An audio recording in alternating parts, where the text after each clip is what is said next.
long, bleak winter. 5 months of cold preparation give way to the blistering heat of racing season. Every nut and bolt has been removed and replaced, cleaned and tightened. But now the wrenches fall silent. The wheels go on, the stopwatches click. Every man faces the blank page with an infinite number of possible beginnings and endings, each eager to write himself into the ASA history books. This quest to be the best will exact a price in equipment. It will take its toll in the long, weary hours of repair and replacement. It will spark feuds amongst even the closest in the ASA family as the adrenaline drives the competition to a fever pitch. It will take us door handle to door handle with the best short track racers in the world as they drive their machines to the limit and beyond.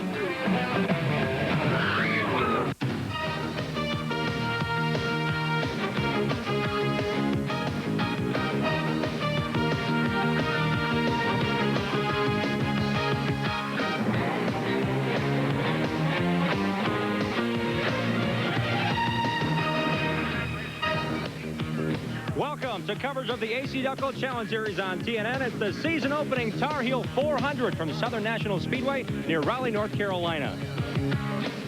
The weather is sporadic. It's 77 degrees, but the sun keeps peeking behind the clouds. The wind has picked up, and there is still a 50% chance of rain. Good afternoon. I'm Jim Trado. Thank you for joining us this afternoon. This day marks the 30th anniversary season, the start of it for Rex Robbins and the ASA community. American Speed Association started 30 years ago at Speedway in Anderson, Indiana, and little did Rex Robbins figure that 30 years later it would be a 20-race, 10-state, multi-million-dollar touring series. The AC-Delco Challenge Series stops here today and ends the season at Southern National Speedway. With the new season, I'm joined by Dave Burns in the booth. And Dave, looking at how things shake out, a new outlook and a lot of new changes for 97. Well, the first race of the season, Jim, is always spectacular. You get to see the new paint jobs for the first time. The fans out there have not heard a V6 motor rumble on a stock car track for several months because we finished here last November with these V6 cars. And then we've got some new conglomerations with teams. People have switched ships. We've had a Pontiac revolution, 8 new Pontiac teams this year. So it's going to be very exciting. And I think the Southern National Speedway is going to be harder on these guys than it was last fall when they were here for the first time. And they ran 300 laps there, and 400 laps will be contested here today in this 410 Smile.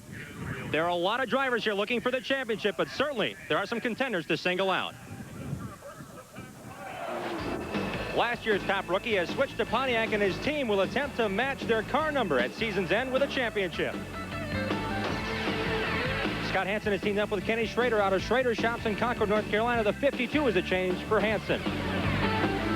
Gary Santamont switches to Chevrolet and teams up with Bud Gevin to field the wins Chevrolet number 7. Mike Miller had 3 wins a year ago. He's confident and excited about his chances in 97. Mike Eddy going for his 8th title. Bob Seneker, the winningest driver in ASA, looking just for his 2nd crown.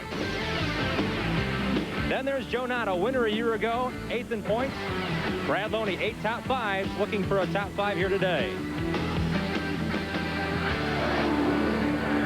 And those contenders have more than just this racetrack to battle. Again, the American Speed Association has attracted the top class of anywhere. When it comes to short track racing, they've attracted the best, and the rookie class is certainly stellar. Jim, it always happens. Local heroes become national stars on the American Speed Association. They go all over the country.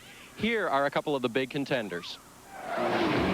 Tim Sauter. The name Sauter says it all. He follows in the very big footsteps of Father Jim and Brother Jay. Matt Kenseth, he is an experienced driver in Wisconsin on the short tracks. He comes with a very experienced team. He's the fastest rookie qualifier today. And is this the face of a rookie? I don't think so. Steve Carlson has more experience than the other two combined, and he runs the championship-winning car from 1996, campaigned by Tony Raines. All of those drivers made the field. It's the rookie battle to make the race each and every week. Well, one driver that's solidly in the field starts towards the front. Joining us on the broadcast to cover the pit lane is Sandy Hang. Well, look here at the starting row. Last year's rookie Kevin Sawinski is in the coveted first spot. And next to him, Mike Miller, veteran. No surprises there. Inch your way this direction. A rookie is right behind Mike Miller. Matt Kenseth, what an incredible starting run for you qualifying. It's a great day outside, but I know the sun and clouds could be a little bit of a bad combination here for a driver. How is your setup adjusting? Well, it's going to keep us guessing. I think if you see the sunlight stay out, I think you'll see us in the front. we have a really good race car here. Jeff and all the guys really got the thing dialed in, and the track favors us a little bit when it gets a little warmer, so if the clouds come up, you know, we might have to come in and do a little adjustment, but I think we got a real good car and great bunch of guys behind me, so I think we'll have a good run. Well, it's Ricky Kentz is looking for a good run and a lot of action behind us. A lot of other drivers going to be dealing with these tough weather conditions. And Matt Kenseth, one of the key elements to the changes already. Kenseth taking over the car, fielded by Scott Hansen and Jerry Gunderman's team a year ago. Kenseth has it together, but some of these drivers, they've struggled a bit in qualifying. Guys we would expect closer to the front. Bob Sineker, the blue 84, he qualified 20th. Right behind him on the next inside row is Steve Carlson. Then comes Joe Knott and Mike Eddy. Jim, all these guys had trouble in qualifying, and it's really going to be something watching them come through the field for the 400 laps today. And there are 20 pit stalls on the front straightaway, 12 on the backstretch. They only take top 20 in qualifying. The rest of the field has to come in through points and a last chance qualifier. We mentioned Bob Sineker started 20th. The rest of those guys we just saw are going to be on the back pits. It's going to be really something new for them, and they're going to have to learn how to merge into the field as they make their pit stops on the backside today. We've waited a while for this, boy. I tell you what, it's the start of the 1997 AC-Delco Challenge Series season. To get things going, let's go down to Sandy Hang on the front stretch. Well, I am down here now on the front stretch with Representative Billy Creech. I know you've got something here to say for us for the state of North Carolina and all of us here ready to get this race going. We're delighted to have you people from the Midwest and all over down in North Carolina. Isn't it beautiful? You got that right. Hey, we're delighted. We're delighted you chose North Carolina to host have your first race and your last race. We're excited about that. Will you get us going now? Absolutely. Gentlemen, start your engines.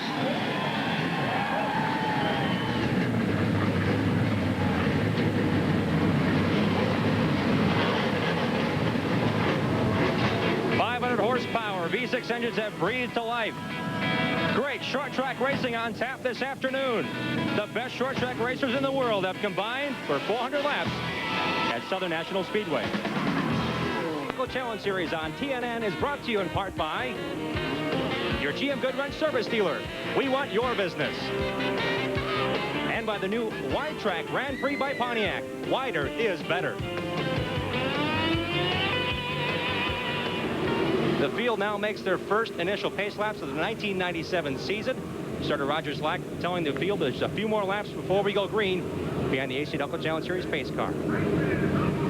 Starting on the point, both of these drivers broke the existing track record. Kevin Sawinski ripped off a lap, as we mentioned, 97.245 miles per hour. Mike Miller starts outside row 1. Row 2, we will find Gary St. Amant in a Chevrolet this year instead of the Ford. Right outside him, the rookie, Matt Kenseth, qualifying fourth. In row 3, we have Brett Bell with a great qualifying run, and Steve Holtzhausen in his Ford qualifies 6th. Row number 4, Brad Loney in the Bun Saver Pontiac, and Rick Beebe, full-time this year with the Terry Garrison Crude team. Starting 9th to be Dave Sensiba in a Pontiac for car owner Leroy Troop. Tony Raines, the winner here a year ago and 96 champion, will start outside row 5 in Jim Daly's number 2. There's that number 6 car of Sensiba's. Now keep your eye on that. You can see the diamond shape of the red there. He'll be easy to spot out there. A new situation for Dave, but a very experienced car owner in Leroy Troop. They really give him the reins to get going. Buddy Schrock, the Speed Racer driver, has Big A Auto Parts on board in the 35, and Harold Fair, the veteran out of Michigan, on his own in a Pontiac. Row number 7 will look like this. Aaron Huff on the inside, not feeling well today. Brother Kurt may step in during the course of the race. Ted Smokestad will start on the outside with their own run this year, the Smokestad Motorsports Pontiac. Starting 15th will be Brandon Sperling. His shop is a different situation as well, Dave. Yeah, Brandon Sperling will operate out of Cincinnati, Ohio. That car right there will be crewed by John Boskin, who crew chief for Glenn Allen Jr. in times past, and more recently for Dr. Yale Conley. That's Brandon's new look, number 51. And outside of, and in the next row, we'll find Scott Hansen, a brand new situation. He's driving for Kenny Schrader. It's a Pontiac number 52. It's not 53 this year, folks. And Andy Mozell, a limited run. He's going to focus on running at Kalamazoo weekly. Row number 10 will look out this way. Mike Kofer in that Chevrolet. Mike is running number 79 again this year, but he'll have that crew chief by Jamie Neville out of Peoria, Illinois. That car is fielded by St. Amant Motorsports, so they actually have an entry here driven by Mike Kofer. That's the VersaPack sponsored Chevrolet. Again, stay tuned. There's a lot of changes in the championship seat from a year ago. Steve Carlson takes over for Tony Raines in the Baker Motorsports 87. Outside of him is Joe Knott in the Ford. Here is row number 12, Mike Eddy, all the way back there. Keep your eye on him out of the corner of your eye. And Bill Baird, new sponsor in Speedy Pop Popcorn. He'll be trying to be speedy this afternoon, get his way up to the front. In row 13 on this 4/10 of a mile oval is Russ Gamester, the two-time Hoosier Dome winner, and Tim Sauter starting his rookie season from 13th row. 14th row will look this way. Junior Hanley, the Canadian legend, back in an ASA car. And that car is built by Junior. That chassis is all manufactured by him. He just got to this intersection and went from there. That car is fielded by Ray Skillman Motorsports, Team Kendall, the sponsor. Outside of him will be Ray Skillman. And in the 15th row, we'll find Billy Turner out of El Reno, Oklahoma, and Ray Skillman, the car dealer out of Indianapolis in car 27. Tom Jones and Alec Pinsnow will round out the field. 32 starters this year only. Jonesy and Alec on the back row there. They'll be riding shotgun. They'll have a good look at everybody, Jim, but starting back there is always tough because so much happens in the first few laps of every ASA race. And Brad Looney, before the race, had talked about how concerned they were with the actual situation of running farther back in the field. If you start 20th, you're going to have a serious problem trying to stay on lead lap if they go a long period of green early on. This track is only 0.4 of a mile, and so your turns are a part of that, but it's really just a short course, 0.4 of a mile. They'll get around here very quick. Jim, it's a very wide racetrack we found out in November, so there's plenty of room to pass, plenty of room to race. We'll find out. Again, some of these teams had a chance to test over the winter. I know that Hansen drove over from Charlotte, North Carolina, where his shops are, and Mike Miller, the outside pole sitter, had a chance to come over and test as well. 32 cars, 400 laps, 100 more laps than a year ago. And Kevin Swinsky with that brand new track record on the pole. But as you mentioned, a Pontiac Revolution, 19 Pontiacs in the field today. That's right. And 3 of the rookie teams that came for the first time in '97, they could choose between Ford, Chevrolets, and Pontiacs. They all chose Pontiacs. The main reason for that, it's the only GM mark now that puts out a contingency bonus if you win in that particular car. Chevrolet has taken away their contingency money, and a few of the teams have gone away from Chevrolet into the Pontiacs. Well, Kevin Sawinski is one of those teams. It did not take him long at all. Some of the teams with the new Pontiac changes were messing around with the pan right behind the rear air dam, the front air dam, excuse me. There's a pan that goes between the front wheel and the nose of the car, different lengths, alter the handling. It's kind of weird. It's a downforce factor, Jim, and here at a short track, it is not that big of a deal. The largest track these cars will run in 1997 will be a mile in Milwaukee. It'll make a big difference there. Today, we're just going to see out-and-out short track excitement, and Sawinski and Miller about ready to get this thing going. Into turn 3, the pace car has the lights extinguished. The AC-Delco Challenge Series pace car will come down. This will start the 30th season for the American Speed Association live on TNN. Sawinski and Miller bring them down, and we're underway.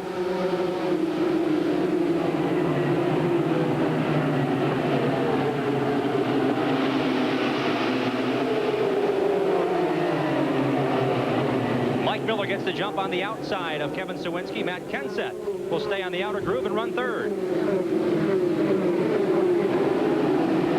Miller now backs up a bit, and there's a crash over in turns 1 and 2. Brett Bell, Brad Loney, and the 86 of Aaron Huff all involved. It looks like the 56 car, Brett Bell, started first as he was 5th on the qualifying run.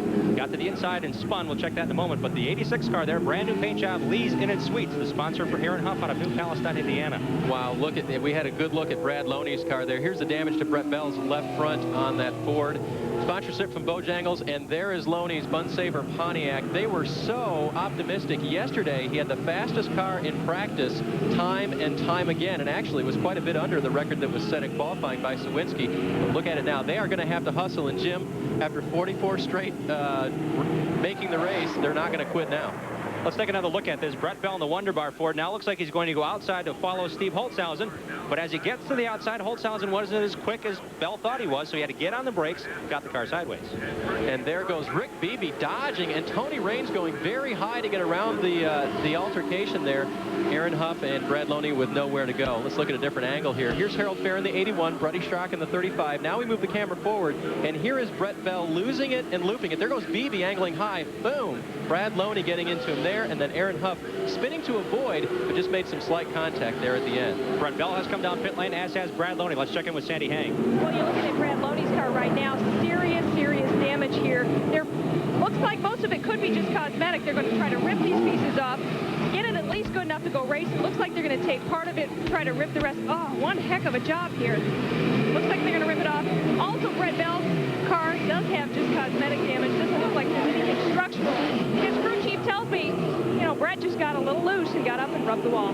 As they realign the fiberglass bodywork and the field, we'll take a break. Coming right back to Southern National Speedway for more AC-Delco Challenge Series action.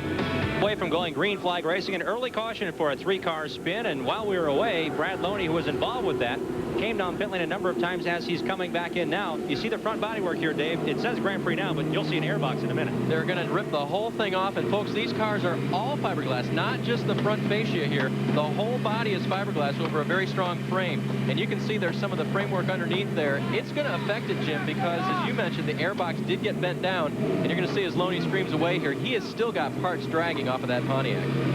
And as excited as the drivers are to get going here, the crew members are as excited. Mike Miller leads them back to green. He started outside row 1, held the point, then Sawinski challenged to the inside. We'll see if that will develop. 9 laps complete in the Tar Heel 400.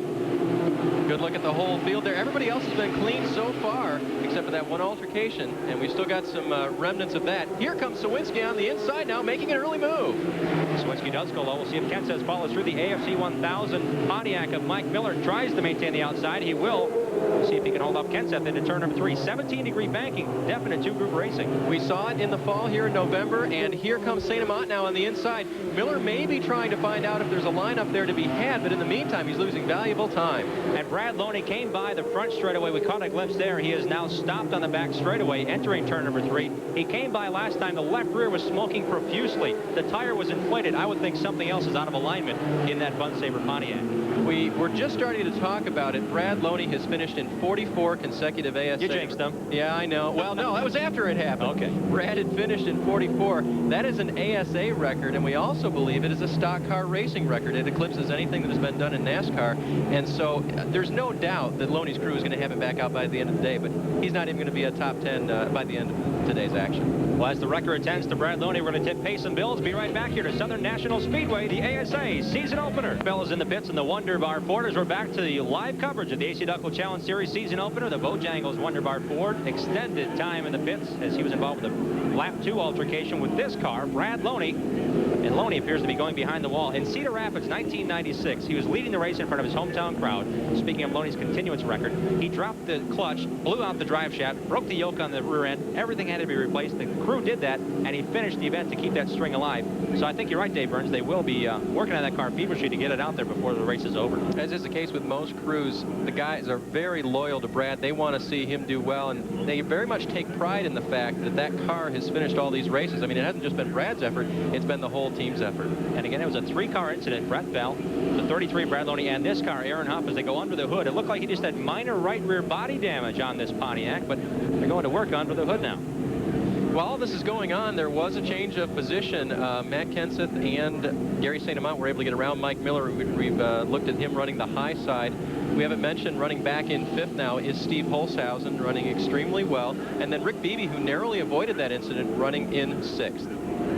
Now let's go down to the pit lane. It's a very unique pitting situation here. Back and front pits. Let's check in with Sandy Hang. We do have back and front pits, and the rule here is if someone is going to drop out or drop behind, the people on the back side of the pit, those teams have an opportunity to move up to the front stretch. Immediately when Brad Loney had this little altercation, it appeared he may not be going back out.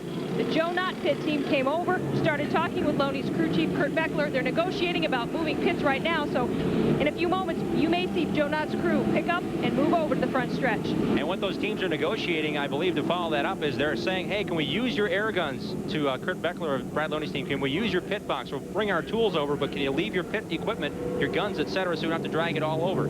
The ASA ruling is the first team with the opportunity to move over is the highest car running on the racetrack at the time that there's an opportunity to move over the pit lane. So Knott is the highest running guy. That's pitted on the backstretch. So he'll have a shot at it. We'll see if the negotiations pay off for that team. Here comes the stride for Bob Sineker from the back of the pack. He's picked up 5 positions already. And as we mentioned, Bob Sineker, Mike Eddy, Joe Knott, and Steve Carlson started way back. So they've been trying to weave their way through traffic. You know, Jim, you mentioned that moving to the pit stalls. It was funny in the drivers' meeting. Actually, Brian Robbins relayed to these guys, you may not necessarily want to do that because your driver might forget where you pitted. In fact, that happened in an ASA race a couple years ago, and so it has to be a very coordinated effort if you're going to do that. We just saw a shot of Bob Sineker. He qualified 20th. He is the final front straight pit, and this racetrack killed him last year. He came in the race with a shot at the championship, left here 5th in the national championship points a season ago with a 21st place finish. He never really did get a handle on this racetrack. We'll see if the Bluebird has what it takes today as we're about to get back to green. Kevin Sawinski is at the point. There's another good look at Bob Sineker back there. The white number 8 car, that is Matt Kenseth. The black and orange number 7, that is Gary St. Amant. And the red 18 is Mike Miller. Those are the top 4 going for it here at lap 21. You see all the cars now going single file through turns 1 and 2, a 32-car field. The only car behind the wall at this early point is Brad Loney.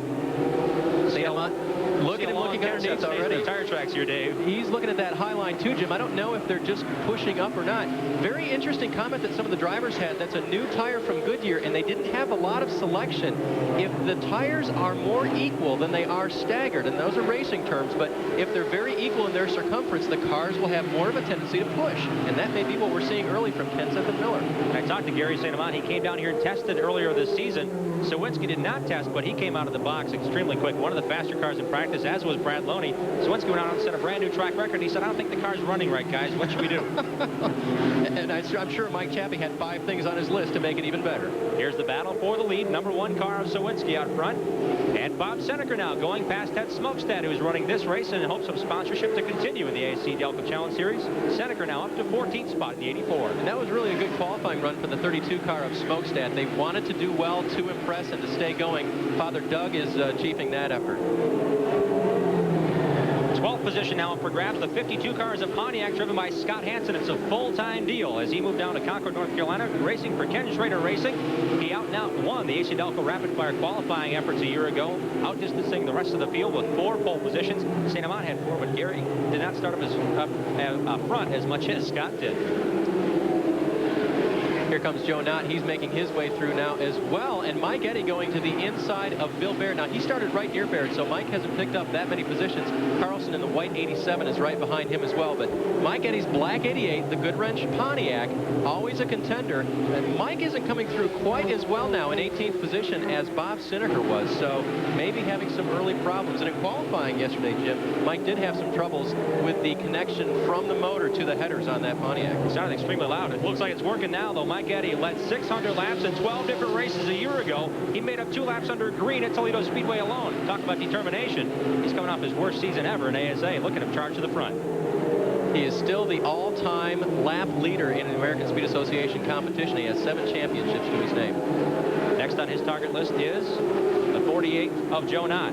Here's the battle with Tim Sauter. A great paint job on his Pontiac. Leo Motorsports wears Chevrolet Pontiac in front of the Speedy Pop Popcorn Chevrolet. I'm going to say that all year and like it. Speedy Pop Popcorn Chevrolet Bill Baird. And trust me, we have some of that in the booth today, folks, and it is very good. Here's the battle side by side. New paint jobs to cover as well. The 3 cars, Yale Conley is about to announce a great sponsorship package. And the 07, brand new paint job, the midnight blue and white 07 of Jack Landis. Now, Jim, it's Moonlight Blue. That's right. The Ford dealers would appreciate that. Moonlight Blue, and it looks a little bit like Rusty Wallace's car, don't you think? And right behind him is Junior Hanley. Hanley knows how to get around racetracks. The winningest driver in Canadian short track history. He ran full-time for just 1 single season at ASA, and this will be his 2nd attempt at the national championship. And he's really adapted well to the racetrack. Didn't qualify that well, but look at him, saw at the wheel. Look, and the one thing that's tough for Junior is he does not know a lot of these drivers, and yet lap by lap he runs less than half a car length between them. On the short tracks, Jim, that happens all day long.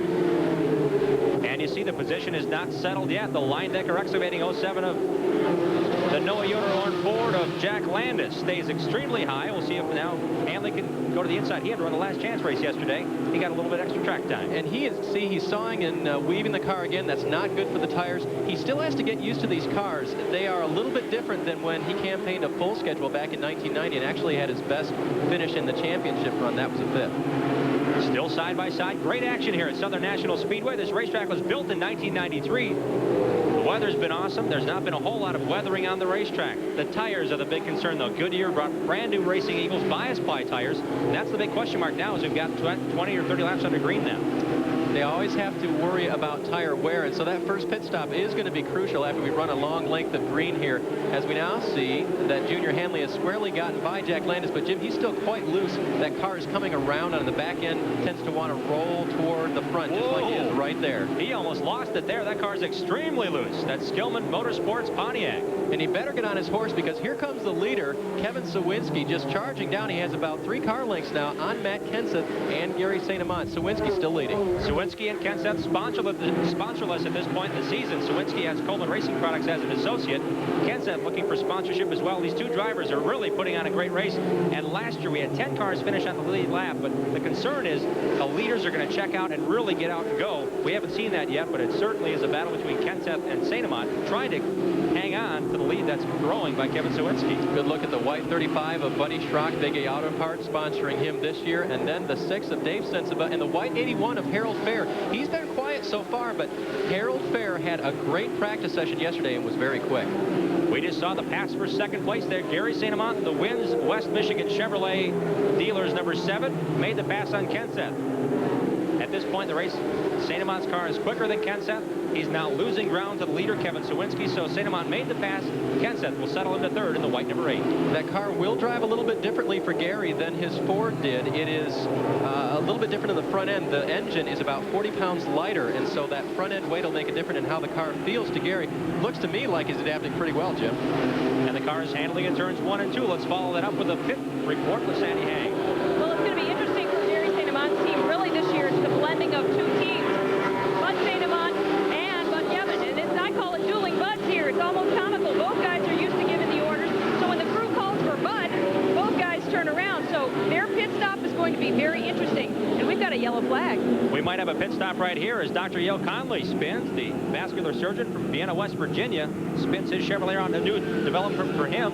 His crew now is with him full-time. It's a full-time operation. In the past, he worked with Glenn Allen Sr. and Jr. out of Cincinnati. It's an own, the 3 cars now, its own operation. That's right. He's got a crew chief named Dick Ader, and Dick has been around ASA for a long time, helped out Harold Fair last year. Sponsorship on that car, just on the rear deck lid, the West Virginia Motor Speedway, located in Parkersburg, West Virginia, which is right up there on I-77. And that car is sponsored by the track that he owns. He now owns it fully, his family, and his wife, Carmen, does all the marketing for West Virginia Motor Speedway. Maybe we'll see an ASA race there someday. We'll find out. It's dirt track now. We'll see when they pave it. Pavement's heating up here at Kidd Series, and with the trip south comes the nice weather, Dave. It's been spectacular down here. Temperatures in the 70s, and lots of families down here taking in a little vacation. Scott Hansen's family came from way up northern Wisconsin, and talked to his dad, Rolly, before the start of the race today. I said, so you're heading back now? You've been here a week? He said, we're going to be down here for another 2 weeks. Getting in some suntans. I think Scott will be at the shop a whole lot. Yeah. How big his house is. He has a big family. Here we look at Matt Kenseth. There goes Mike Miller. These guys started up front and stay there. The leaders, I'm surprised, Dave, did not pit. Lap 43, maybe a good chance to check in the good years. They decided to stay on the racetrack and hurry back to green. Well, the crew chiefs are probably relying on the drivers right now. How does the car feel? Can you drive it? Is it stable? And if they all said yes, then no one's going to come in at this point, and certainly not going to lose track position up front. It's a 400-lap contest. Normally, these guys can go up to upwards of 120 to 30 miles on a fuel stop. They want to make their tires last as long as possible. There's a look at your top 20 on the left-hand side of the screen there. We'll do a little rundown for you. See Miller, Holzhausen, and Beebe. Rain, Schrock, and Sinsman. Now, Buddy Schrock in the 35, the white 35, having a great run. He runs up front when he runs well. If he can keep that thing together, Jim, I think we'll expect to see good things again. Schrock back in action. Big A Auto Parts and Unidial on that car. And here's Matt Kenseth. He's driven short track races here before, late model specials. He ran the race here last year for Jerry Gunderman in a team car to Scott Hansen. He's now got that ride, a 1-car deal for the season, and he's put it to work. He qualified third. Matt Kenseth from Cambridge, Wisconsin, just 25 years of age, but may have more experience on this racetrack than the majority of the field. Speaking of experience, right behind him, Mike Miller dogging him all along the AFC 1000 Pontiac of Miller. Now he's running a little bit lower than he was earlier, Jim, so apparently something has sorted itself out there, or Mike is just trying that inside line now. You'll see him run mainly on the bottom of the racetrack here, but as we mentioned, there is a second groove, and they will race it. And Mike Miller is being chased down by this pack. The 5 is Steve Holzhausen in the Howes Lubricator Ford. He is extremely quick. He qualified 6th and has yet to lose a position. He's now got Rick Beebe and Tony Raines side by side behind him. Beebe full-time in the 23 car. Raines only doing a handful of races with James Daly in the 2. Yep, that 2-car sat on the pole last November with Beebe in the seat. Now Raines will drive it, so we know it's quick. And Tony Raines is going to take a look at coming on Steve Holzhausen. This is reminiscent of a year ago. Tony Raines had a flat tire in the first 20 laps of the event. The championship was up for grabs. He had the point lead. He came back, won the race and the championship here at Kinley, North Carolina. Track special to him, but you can see why it is. He's so fast. He went right on the outside of Holzhausen, who for the first time has a car pass him. Well, now the guy who owns the 2-car, Jim Daly, he has won in ASA before, but it's been a long time since he's put a full campaign together. To me, it's really surprising that time after time, Jim can come out with a good driver like Tony and field a winning car. He started 10th. A year ago, he started 9th. So when I talked to him yesterday, he said, well, I don't mind where I'm starting. I think I can get to the front. We'll see if he wants to get to the front early here. The race has had 3 cautions if you're just joining us. Brett Bell had a spin earlier. Behind the wall is 1 car. That's the 33 of Brad Lodi. Now he's joined by Aaron Huff behind the wall, but still 30 cars racing on this 4/10-mile racetrack. The ASA season opener from Southern National Speedway in Raleigh, North Carolina. Holzhausen a little loose coming out of 4 that time. They have to get hard on the throttle and hard on the brakes at this track. So they're going to use up brakes, and they're also going to need to have good torque as Rick Beebe now goes around Steve Holzhausen for that spot. We're watching 2 of the smoothest drivers on the racetrack. Rick Beebe in the St. Louis Gear Pontiac for Danny Hodges. A great shoe. He led a lot of laps at I-70 last year. A high bank racetrack, but extremely hard on the brakes there. Steve Holzhausen is very good on equipment, but he'll let the 23 car go for now. Sandy, how are the tires doing down there? Any reports yet? Well, Dr. Yale Connolly did come in and take on 2 right side tires. His crew has been looking over the tires. They're very, very pleased with the wear. They did have a right side going down, so they say they're happy they came in and took advantage of that yellow.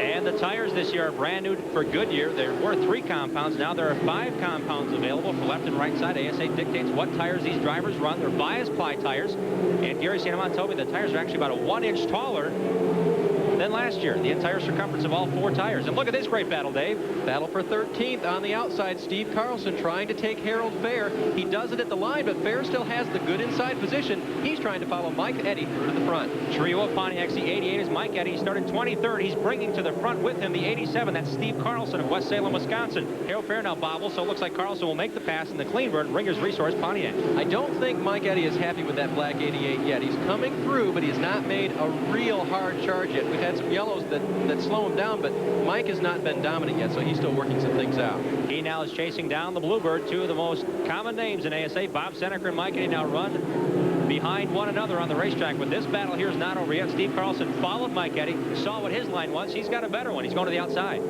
Sun peeking in and out of the clouds. Here goes Carlson. He will take over 12th now. Remember, his crew chief, Howie Leddow, has led 4 rookies to the Rookie of the Year title in the past. So what's a 5th? I mean, Steve Carlson, even though he's not really a rookie, he's been racing a long time. He does have the opportunity, because he hasn't run 8 ASA races before, to pick up that $50,000 at the end of the year.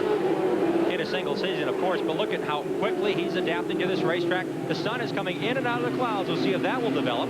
As we see now, Ted Smokestead working on the back end of the GM Goodwrench Pontiac. He's got some damage on the right front fender there, but Ted moving through, trying to pick up the 13th position from Mike Eddy. Could have been one of those accordion situations from an earlier caution. There were a couple of cars stacked up early on.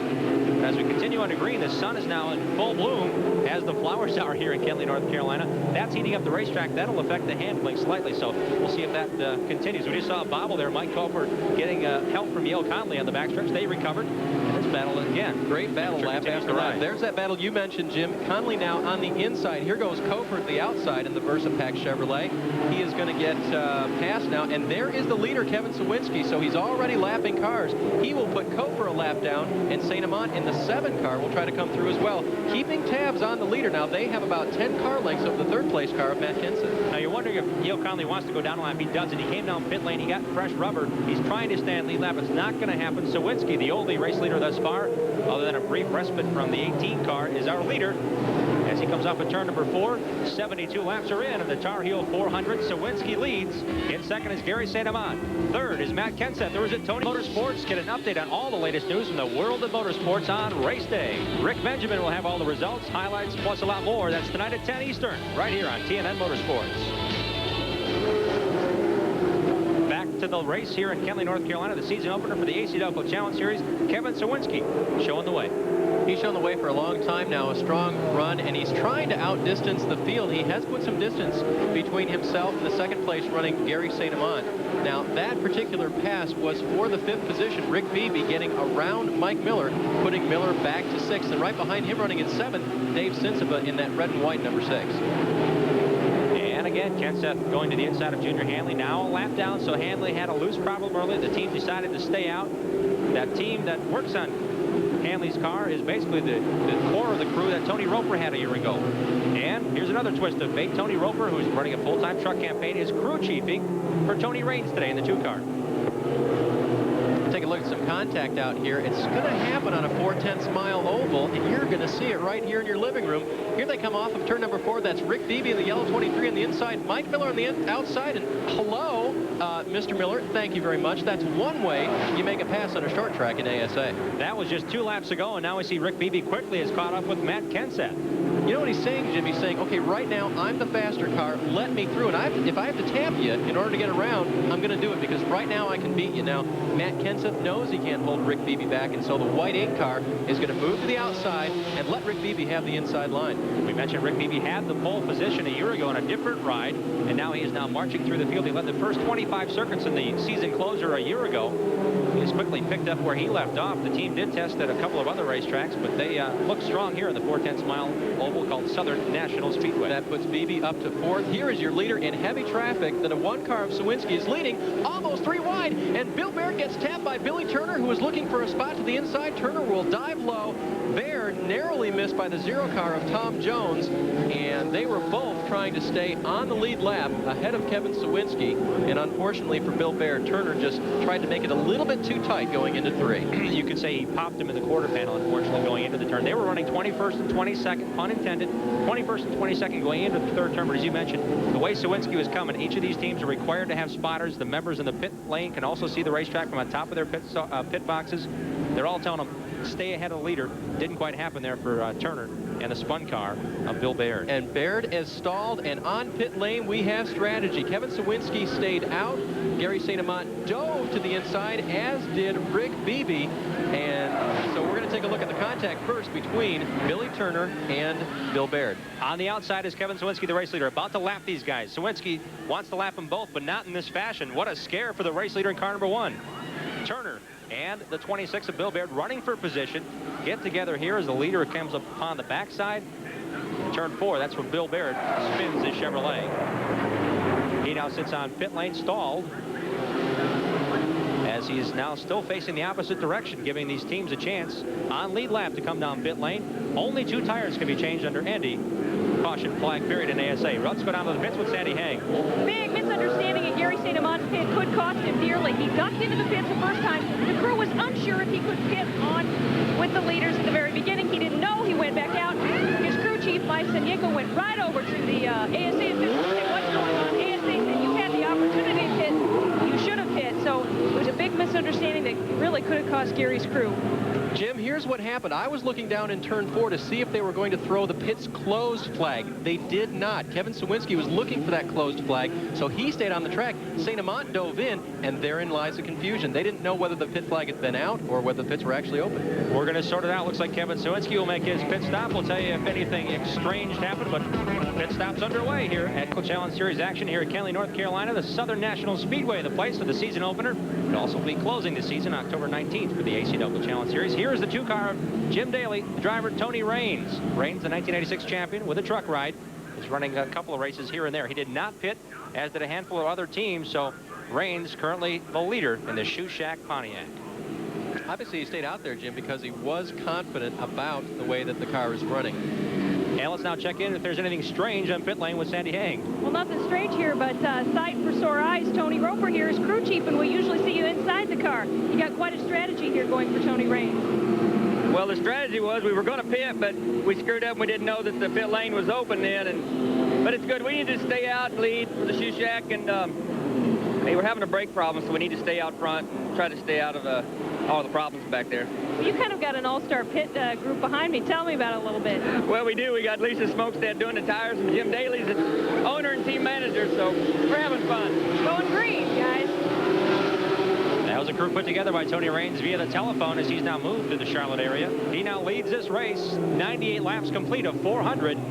In second is Dave Sensiba. Third, Rick Beebe. Fourth, Steve Carlson. Unofficially fifth, Steve Holtzhausen. In sixth, Scott Hansen. Running seventh, Joe Knott. In the 8th position, Bob Seneker. 9th goes to Mike Eddy. Unofficially 10th is Tim Sauter in the 55 car.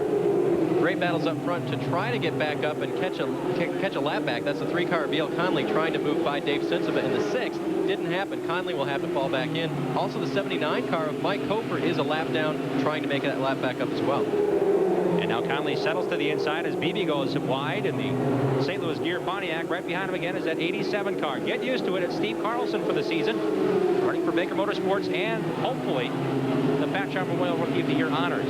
Steve stayed on the track as well. He then picked up 4th position and now looks to be challenging Rick Beebe. So he's going to try to get by. Down to the inside he goes now, and at the line it's still going to be Beebe. Down into turn 1, Carlson's going to try to hold that spot. Beebe lets him have the room, and Steve Carlson will move up into 3rd position. And now Carlson gets a bit loose as he gets back on the throttle. Steve Holshausen waiting in the wings in the 5 car there. He is also able to get lower than Rick Beebe coming off of turn number 4, and he'll try to stick the nose of his racer down on the inside, and it'll happen coming off of turn number 2. All this while the teams and cars travel at speeds in excess of 95 miles per hour average speed, hitting 110 miles an hour on this racetrack, smaller than a half mile, 14.8, 14.9 second laps being clicked off in this close competition.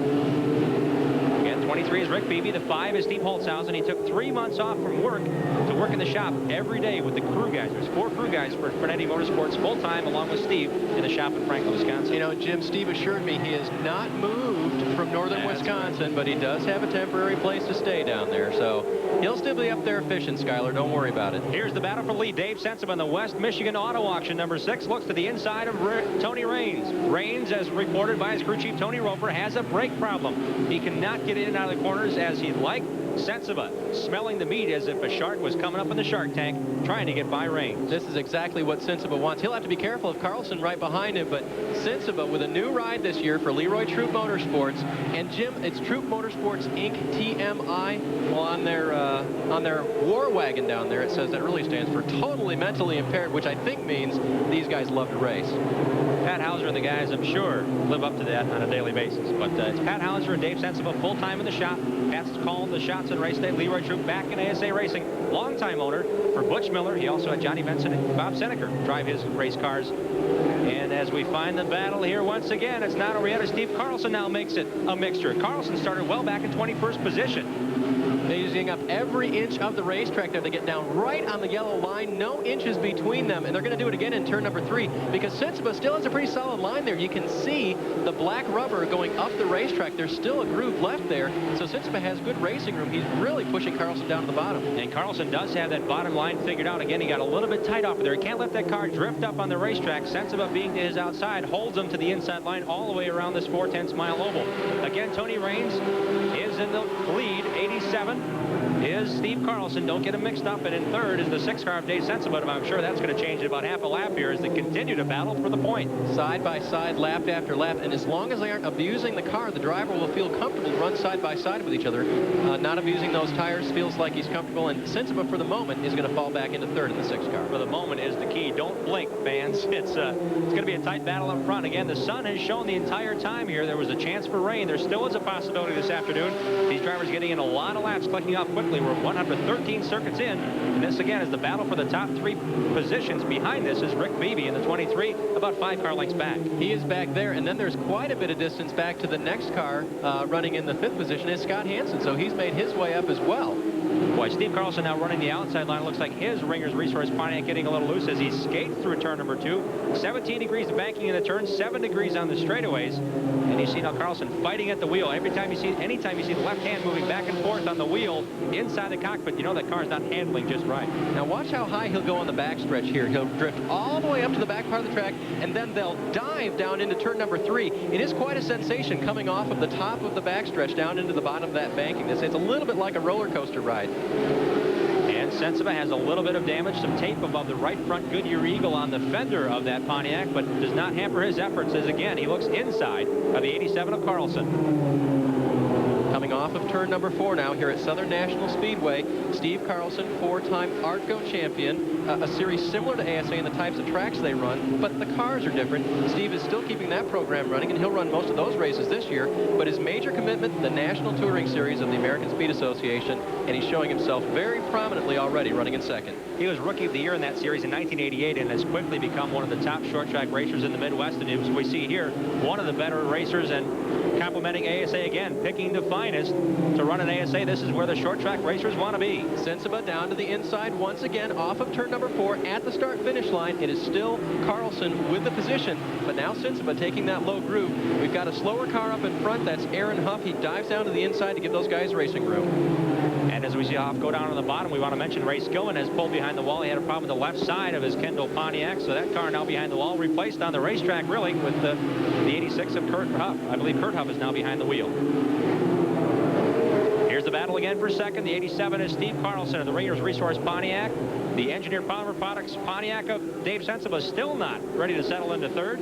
In fourth is Rick Beebe. We mentioned just a few laps ago he was 5 car lengths behind. With this battle side by side on a short track, doesn't matter where you are, short track, super speedway, if you're running side by side and the guy behind you's got a clean racetrack, he'll catch you, as Rick Beebe has in that yellow 23. You know, these guys don't get excited about this either, Jim. They'll run lap after lap this way because they know each other. And even though Carlson is rookie on the circuit this year, he's been with these guys long enough for Sensiba and Beebe to know that he is trustworthy. They can race with him, and he's not going to spin him out or anything like that. Boy, it's still not decided off of turn number 4. 123 laps in, and there's a certain amount of trust there. Rick Beebe and Steve Carlson both running extensive short track programs in the Midwest. Beebe from Miriam, Kansas. West Salem, Wisconsin, the home for Steve Carlson. They battle it out behind the Michigan pilot, the 94 Rookie of the Year, Dave Sensiba. Sensiba now has the spot. Again, second, third, and fourth. Here is your leader. That's Tony Raines. Raines is the leader in the Shoe Shack, number 2 for Jim Daly. We'll see if that all-star crew.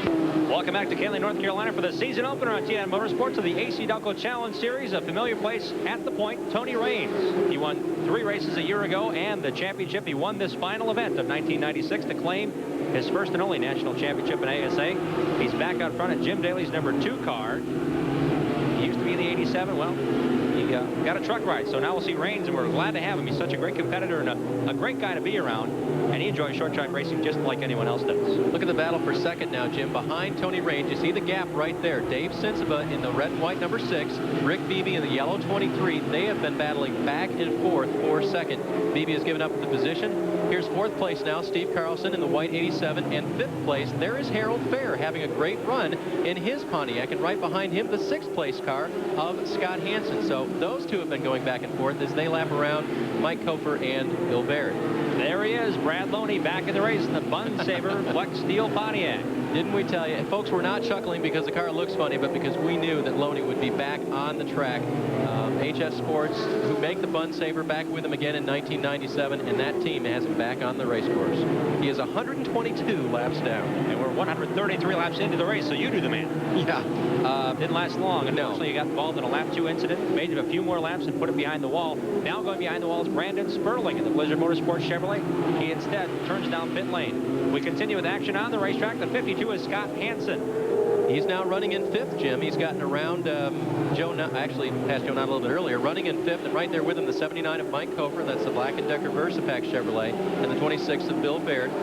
These guys are chasing down Scott Hansen now. That is Tim Sauter on the inside as Billy Turner goes around coming off of turn number 2. That was a battle for 7th. Now it's our 4th caution, 5th caution of the afternoon. Billy Turner, El Reno, Oklahoma, and the Santa Fe Pontiac spins it off the 2nd turn. The car looks a little like something else you might have seen. Turner bought this car from Mike Eddy middle of last year, changed the silver to red, and went racing with the Pontiac. Mike Eddy's been a great help to him as he's continuing to make the transition from outlaw sprint cars to ASA cars. Only driver from Oklahoma, from El Reno. Those of you who live out that way know where that is. That's where Billy's from.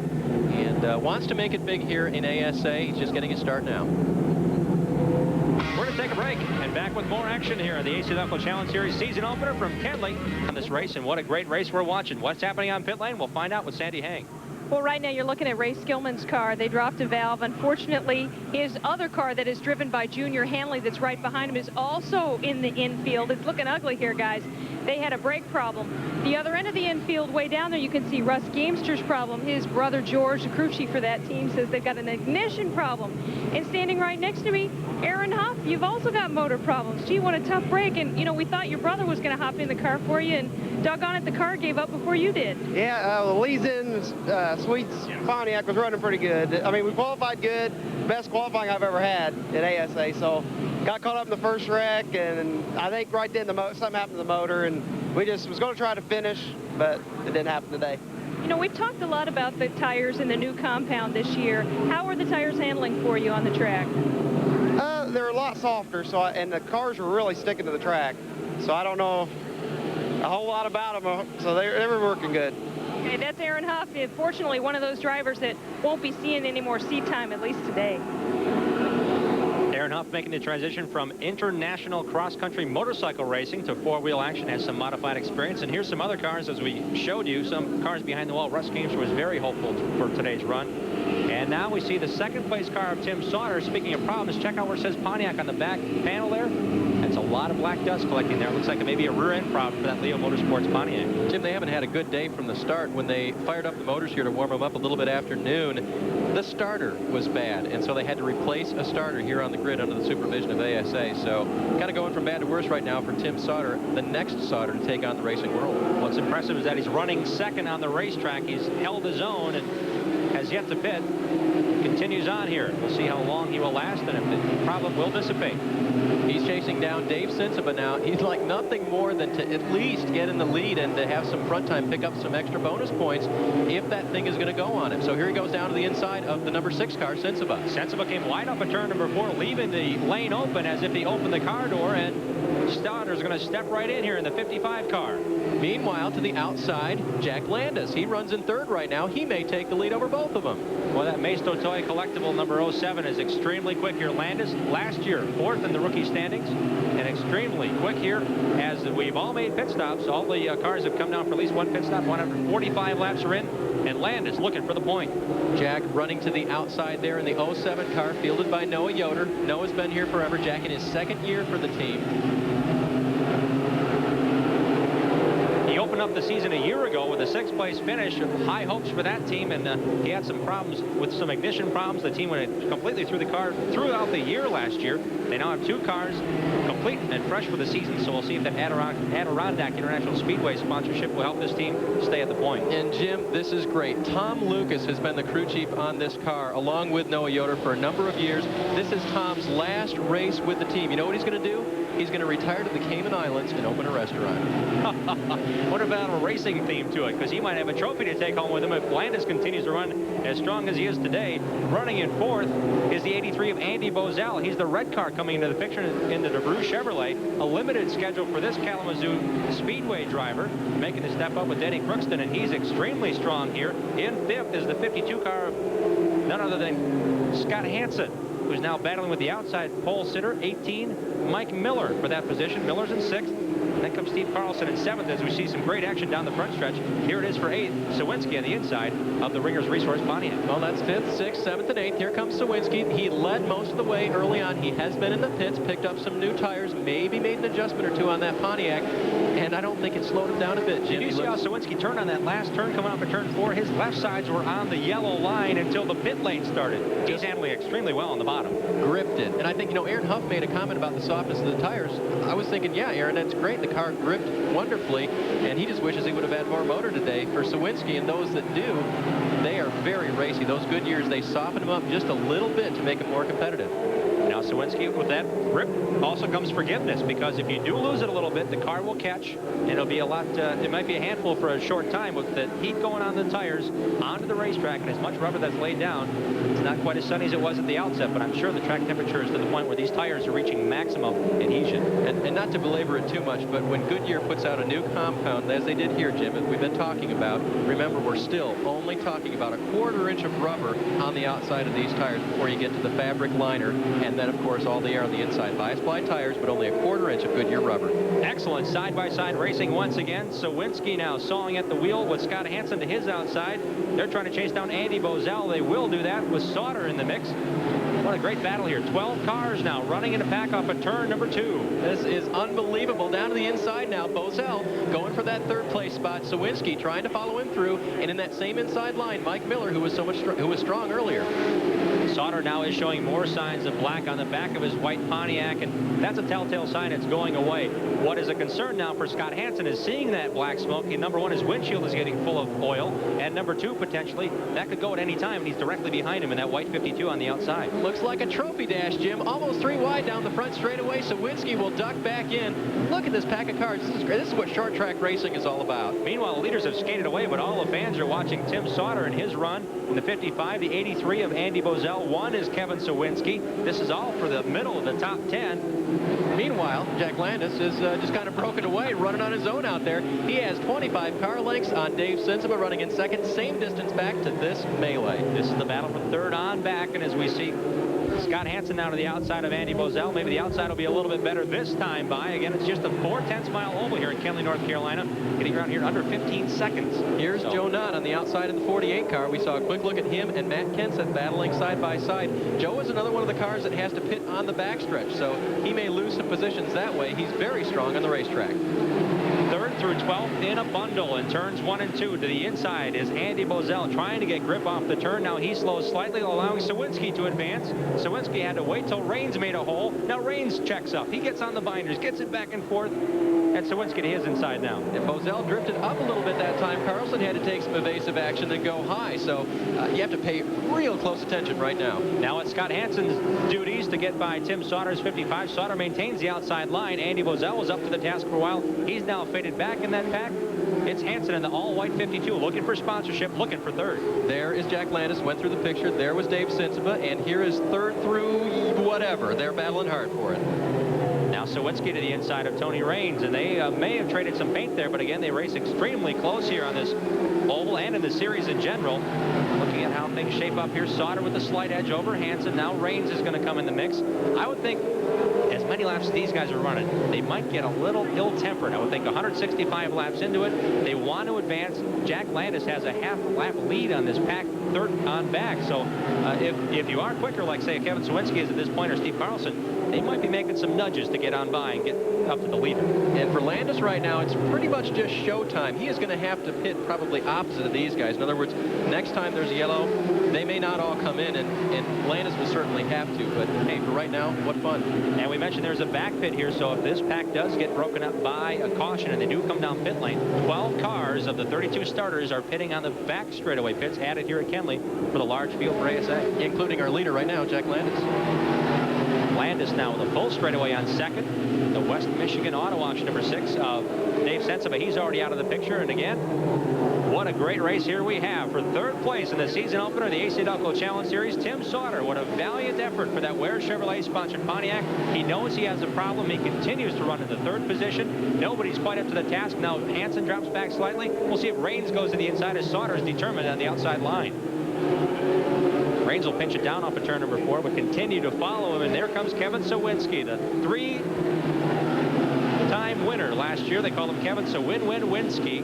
Only rookie ever in ASA competition to win 3 races in a single season as a rookie. There is your leader, Jack Landis, the 07 Maisto Toy Ford. In 2nd is the red and white number 6 of Dave Sensiba. Now we show almost the entire back straightaway, so Landis is gaining on Sensiba. Sensiba just entering turn number 3. There's Sensiba right now. On the bottom there, and here comes the rest of them. The herd is coming, Dave. Tony Raines coming through on the inside now in the Shoe Shack Pontiac. Remember, he was our leader early on, trying to get around the inside of Tim Sauter. The 52 is Hansen. The 1 is Sawinski. The 87 is Steve Carlson. And the 83 hanging in there is actually the 18 is Mike Miller. Then the 83 of Andy Bozell having a good run. What some great racing here as we now see Tim Sauter have Tony Raines challenge him. He thwarted the efforts of Scott Hansen. Andy Bozell had to drop back because Sauter was quicker on the outside. This Wisconsin driver is working full-time in the shops in Brookfield, Wisconsin for Ed O'Hilsky and the team. They've completely redone 2 cars, put on the brand new Pontiac, didn't really do a whole lot of testing. They tested at a short track in Milwaukee prior to making the trip down here, and that's about the extent of practice they've had with this Pontiac, and it looks like it's doing so far so good. Now, the 2-car of Tony Raines, he reported on the radio that he was actually quicker on older tires, Jim. So as they start to wear in a little bit for Raines, he may be even better than he is right now. But we see Tony Raines on the inside losing ground to Tim Sauter because he cannot free the car up and go all the way to the outside wall. We see him pinching the car twice in turn 4 to keep it on the bottom. He now drifts high. Maybe now Scott Hansen will take the lane and come to the middle. We see a lot of cars there. 3 and 4 wide racing continues here for 5th. Matt Kenseth in the white 8, he is frustrated right now. He would like there to be a 3rd and a 4th lane to race right now because I think his car is a little bit quicker and he would love to get out there. These young guys, Jim, they want to go for it every lap. Kenseth, 25 years of age, will battle out the rookie with 6 other drivers that have declared, including 39-year-old Steve Carlson. Tim Sauter in his early 30s. Sauter name, as you mentioned in the opening of the broadcast, says quite a bit. Tim has an extensive short track background.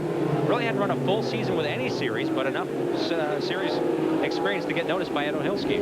Well, here's Mike Eddy. He hasn't had things corrected yet, Jim, and usually it's the other way around. Mike Eddy leading a race and Jack Landis going a lap down. Right back at you, Mike. Jack Landis, the 07, he is the leader. He just put a lap on the 88 of Mike Eddy. It's a new season, Dave. Sawinski, Mike Miller, Gary St. Amant started up front in this race, but well back in the middle of the pack, and kind of a telltale sign, 20th on through 25th or so, were the veterans in ASA that we covered earlier in the race. You saw the big gap back there, back to the 3rd place car, and in between there, Dave Sensiba skipped through in the 2nd position. They are putting the black flag out for the 55 of Tim Sauter, currently running in the 3rd position. This is the opportunity, guys, that Kevin Sawinski's been waiting for. They have had a little bit of a difficult problem because they're boxed in, and they tell me that they do need to make a tire adjustment. He's a little bit loose. They're going to try to do that the next opportunity they get, but this is definitely what they were hoping for. Well, and of course, Jim, during this time we're looking at Tim Sauter's car, all the other drivers and their crew chiefs are saying throw the black flag in the 55. Not because they don't like Tim Sauter,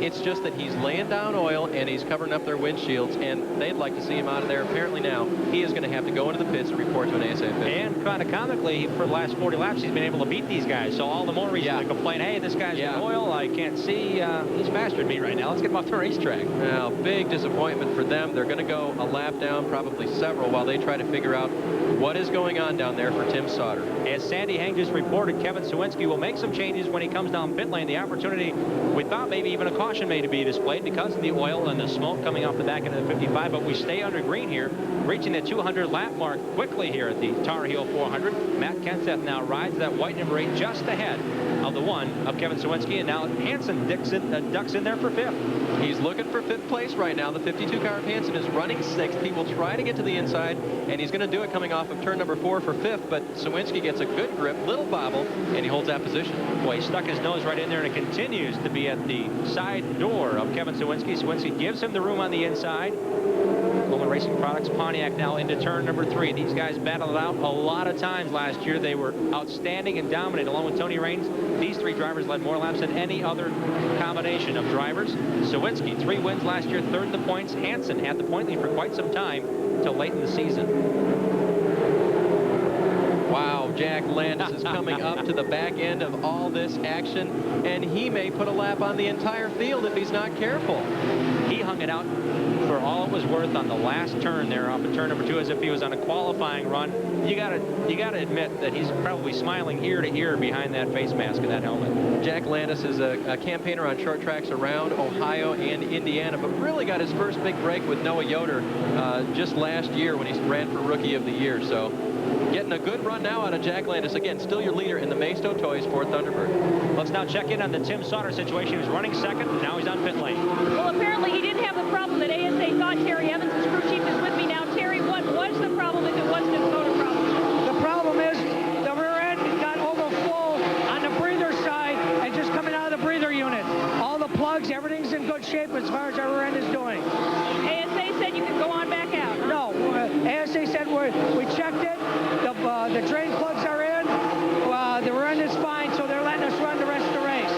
Okay, that's Tim Sauter's crew chief, Terry Evans. They are back in business, guys. Well, growing pains for that team. Bill Elliott did that one year at the Daytona 500, so it can happen. It's the first race of the season. Everything wants to be checked twice and 3 times over.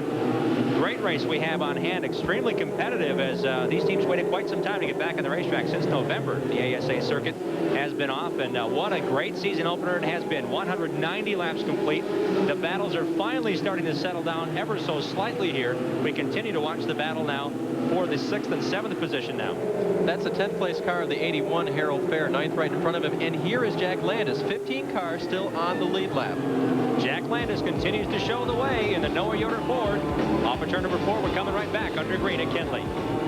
To Southern National Speedway, the season opener for the 30th season for the American Speed Association. Jack Landis continues to show the way, but as we mentioned, he's really hanging it out, David. Just a few laps ago, let's check in the leader. The Maisto Toy Collectibles 07 coming off of the turn, really almost lost it. This is turn number 4, gets it wide, corrects it, grabs it back, and heads toward the start-finish line. A good job of driving, and this was the next lap. Look out, Bob Sineker and Buddy Schrock, and there's your leader up at the top left of the screen, Jim. He was coming up on Buddy Schrock. Buddy made contact just before we saw it with Bob Seneker. Both drivers trying to stand lead lap. Seneker's in 14th, about to go lap down, and Mike Eddy has just entered pit lane at lap 201. Eddy down in the pits. Green flag pit stops, very unusual in ASA competition. And you know, Jim, I said the track was going to bite us hard this year. It has not. It's still a very clean racetrack to run, obviously. Mike Eddy had 8 DNFs a year ago. They're looking under the hood. They have a brand new K-Tech power plant in that GM Goodwrench Pontiac.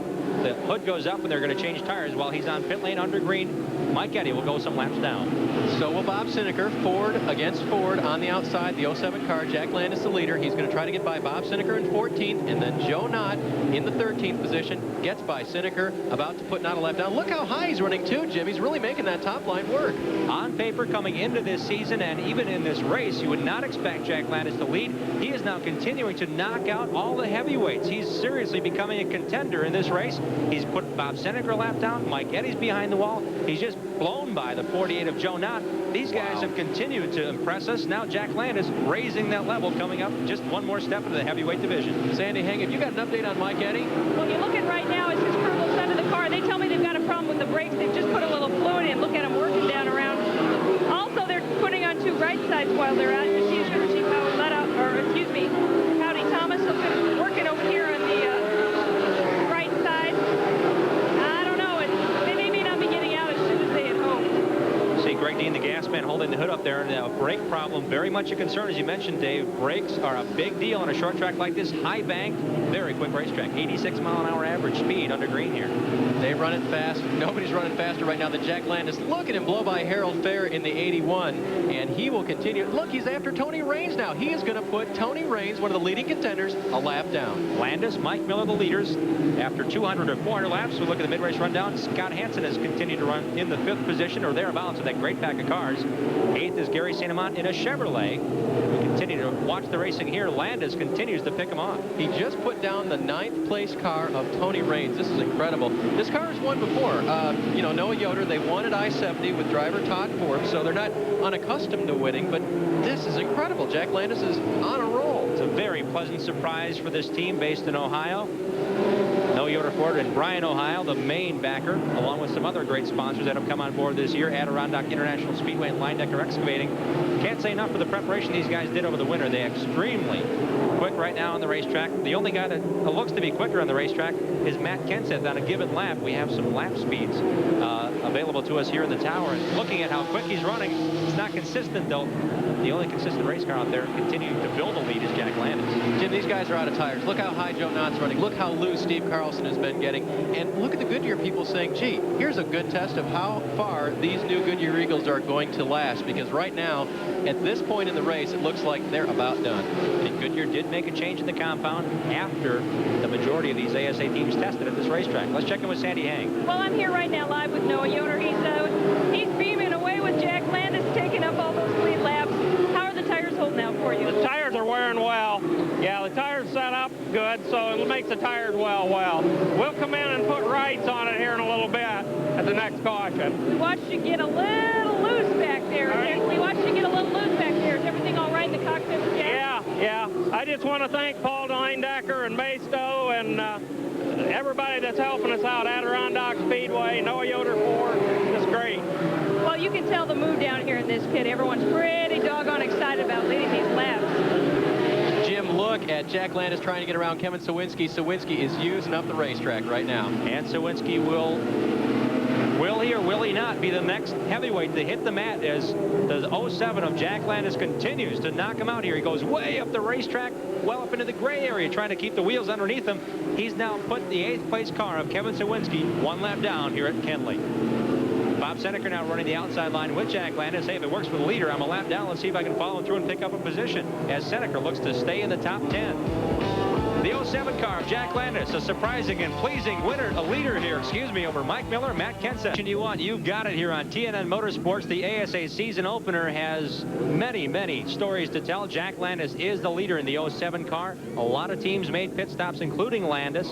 A couple of other teams have made pit stops, and the 2 car of Tony Raines has just received the black flag. He brushed the wall a few laps ago, and the battles continue on the racetrack. We're under caution for this very reason, Dave. It looked like the tires may have got to Buddy Schrock. Schrock is on the outside in the white 35. Here comes Carlson looking for room, taps him, and sends him around. And at that point, the left rear tire of Schrock sort of exploded. Carlson moved on, got into Joe Knott just a little bit. Brad Loney in the very modified car there, taking invasive maneuvers as well. But that caution, I didn't see how many laps of green we've run, Jim, but very, very many in these Goodyears were just about on their threads. Let's check in the pit area with another developing story. Here's Sandy Hang. Well, actually, the only thing developing about this story is, well, nothing. Because if you see right here, I'm sitting with Mike Eddy, and he's not sitting in the car. He's sitting watching the race from the back of his pits. Tough deal for you. I saw your crew trying to give your brakes CPR, and it looked like it just wasn't going to happen. Yeah, well, the brake problem started really early in the race, about 30 laps into it, and you know, it seemed like after the pit stops they get better, and then they get worse, and then I guess finally the seal broke in the right front caliper, and now there's no brakes, and it's kind of dangerous out there, no brakes. So kind of dangerous. So we'll have to get it fixed and come back next week. Okay, that's... I got one more thing to say. Got a new K-Tech motor in there this weekend, and I was really pleased with it. Car runs super, and I think we were going to be there today. Okay, that's Mike Eddy, ready to give it another try next time. 7-time champion will have to wait 2 weeks for the Wins 300 at Peach State Speedway in Georgia. We're coming right back under caution at the Tar Heel 400. Back to the season opener for the AC-Delco Challenge Series, the best short track racing anywhere. And all the short track racers that are champions from other series are here this weekend running to gain valuable points. Jim, we want to give our condolences to the Brett Bell team. That JP on the C-pillar right above the Bojangles sign, that is for Jim Pritchard. Jim was a longtime spotter for Brett Bell out of, actually Jim lived in Des Moines, Iowa. He died earlier this week, and his wife Bev survives him and is at the track today. She's a competitor too, and she's just trying to get over this. We feel for them, and we want to give our condolences to Jim Pritchard's wife Bev and the entire Brett Bell racing team this weekend. Back to green flag action as we find the 18 of Mike Miller to the inside quickly of Dave Sensiba. That's the battle for 3rd position. The leaders have broken away slightly. The 8 of Matt Kenseth has taken the lead after all these pit stops and cycled through. Joe Knott is running 2nd. Scott Hansen is 3rd. Mike Miller is now 4th. Back to 5th is Dave Sensiba, who's got Rick Miller to his inside, or excuse me, Rick Beebe to his inside. That's a yellow 23 of Beebe, and right behind them, Gary St. Amant and Jack Landis. Now, Landis is the only one of that group that has fresh tires. They stayed on the track. Landis, actually, that's not true, Jim. Some of those cars did come in, I believe. But Landis having fresher tires, trying to get back up to the front after he dominated for so long. And again, we only have 7 cars, I believe that, thanks to his domination, but it may turn as the pages continue to build here. The story's written. Only 230 laps in. That means 170 circuits yet to go on this tight, less than a half mile. It's a 4/10 even. I keep wanting to say half miles. That's such a great, fast facility, but it is a 410 Speedway located just outside Raleigh, North Carolina. Great venue for the AC-Delco Challenge Series. Here's Matt Kenseth, the leader, the 7th leader on the afternoon. We'll take a short break, coming back with you on the AC-Delco Challenge Series coverage of the Tar Heel 400. The season opener for the AC-Delco Challenge Series. The season will also wind down here October 19th. 20 events total on the schedule. 2 of the top contenders right here, one for the rookie, one for the title. Could be one of the same for Matt Kenseth, but he's leading Mike Miller under caution. Just as we went to break, Steve Holzhausen spun on the backstretch in car number 5. He got it rolling, came down pit lane, then he received a stop-and-go penalty. And, Dave, he's not the only guy on pit lane coming down for a second time just to stop, then go. You see the 2-car of Tony Raines right there. They both got the black flag from Roger Slack, the ASA flagman. The reason is because they pitted on the wrong lap. They were at least a lap down. These guys aren't used to being a lap down, Jim. Jack Landis put so many people a lap down, there has been confusion. And the ASA rule is that if you're on the lead lap, you can pit as soon as the pits are open. But if you're not on the lead lap, you have to wait until the next lap. And that's just to keep the confusion down on pit lane, because even though they've expanded things here at Southern National, there's still not a lot of room down there. And again, we're under caution because Steve Holtzhausen in the 5-car spun around on the backstretch. He was in the middle of the backstretch, so my guess is he may have had some help. But his car is right in now. That Finetti Motorsports number 5 continues on. And Holtzhausen led this race last year. One of the reasons why the pits were expanded, because Holtzhausen came in the leader, went out 12th because he got stopped in the pits too long. He couldn't get out. He's boxed in. Mike Lamb, the owner-operator of the racetrack, said, we got to do something about that. We're building a pit lane. It's brand new pavement on the backstretch. Now there's 25-foot pit stalls for the front 20, 12 on the backstretch. I remember it well. I was covering the pits, standing right there, and it was excruciating while they sat there, boxed in, unable to go anywhere. This is a new season. Matt Kenseth is the leader in the white number 8. Mike Miller in the red 18 right behind him, chasing him down. Gary St. Amant runs 3rd in the 7. The 1-car of Sawinski runs 4th. Harold Fair in the 81 car is actually, I believe he's a lap down, running 9th. In 10th is Steve Carlson, 11th Tony Raines, 12th is Joe Knott as we watch the leaders here, and 13th is Ted Smokestead, 14th Buddy Schrock, 15th is Steve Holtzhausen, 16th Tim Sauter, 17th Yale Conley, 18th Brett Bell, 19th Mike Koper, 20th Andy Bozell, 21st unofficially at this point in time, Bill Baird. Kenseth off of turn number 4, opening up a little bit of a gap over Miller. Miller trying to stay with him. He doesn't want to see the same thing happen to him that almost happened last time when Jack Landis nearly lapped the entire field. This will allow the leaders to string out. As we saw Jack Landis dominate just a handful of laps ago, he's now mired in traffic. The leaders now, there's 7 cars on lead lap, able to extend themselves past into clean traffic, clean areas, excuse me, after the caution. ASA says everybody lines up single file. Lap cars included. Where you come out of the pits is where you line up. Always single file restarts after the green flag is dropped on the race. So Kenseth has the advantage right now with Mike Miller in there. Gary St. Amant and Kevin Sawinski battle it for 3rd position here as they go into turn number 3. And the battle might get physical here as Sawinski went to the inside of St. Amant. St. Amant now finally moving up half a group there to let him in, but it was a touch-and-go situation entering the corner just a half a lap ago. Sawinski now down to the inside, St. Amant on the high side, and St. Amant's going to hold it for right now. Again, on the outside, they can keep the RPMs up a little, but the inside of the track is a little bit shorter.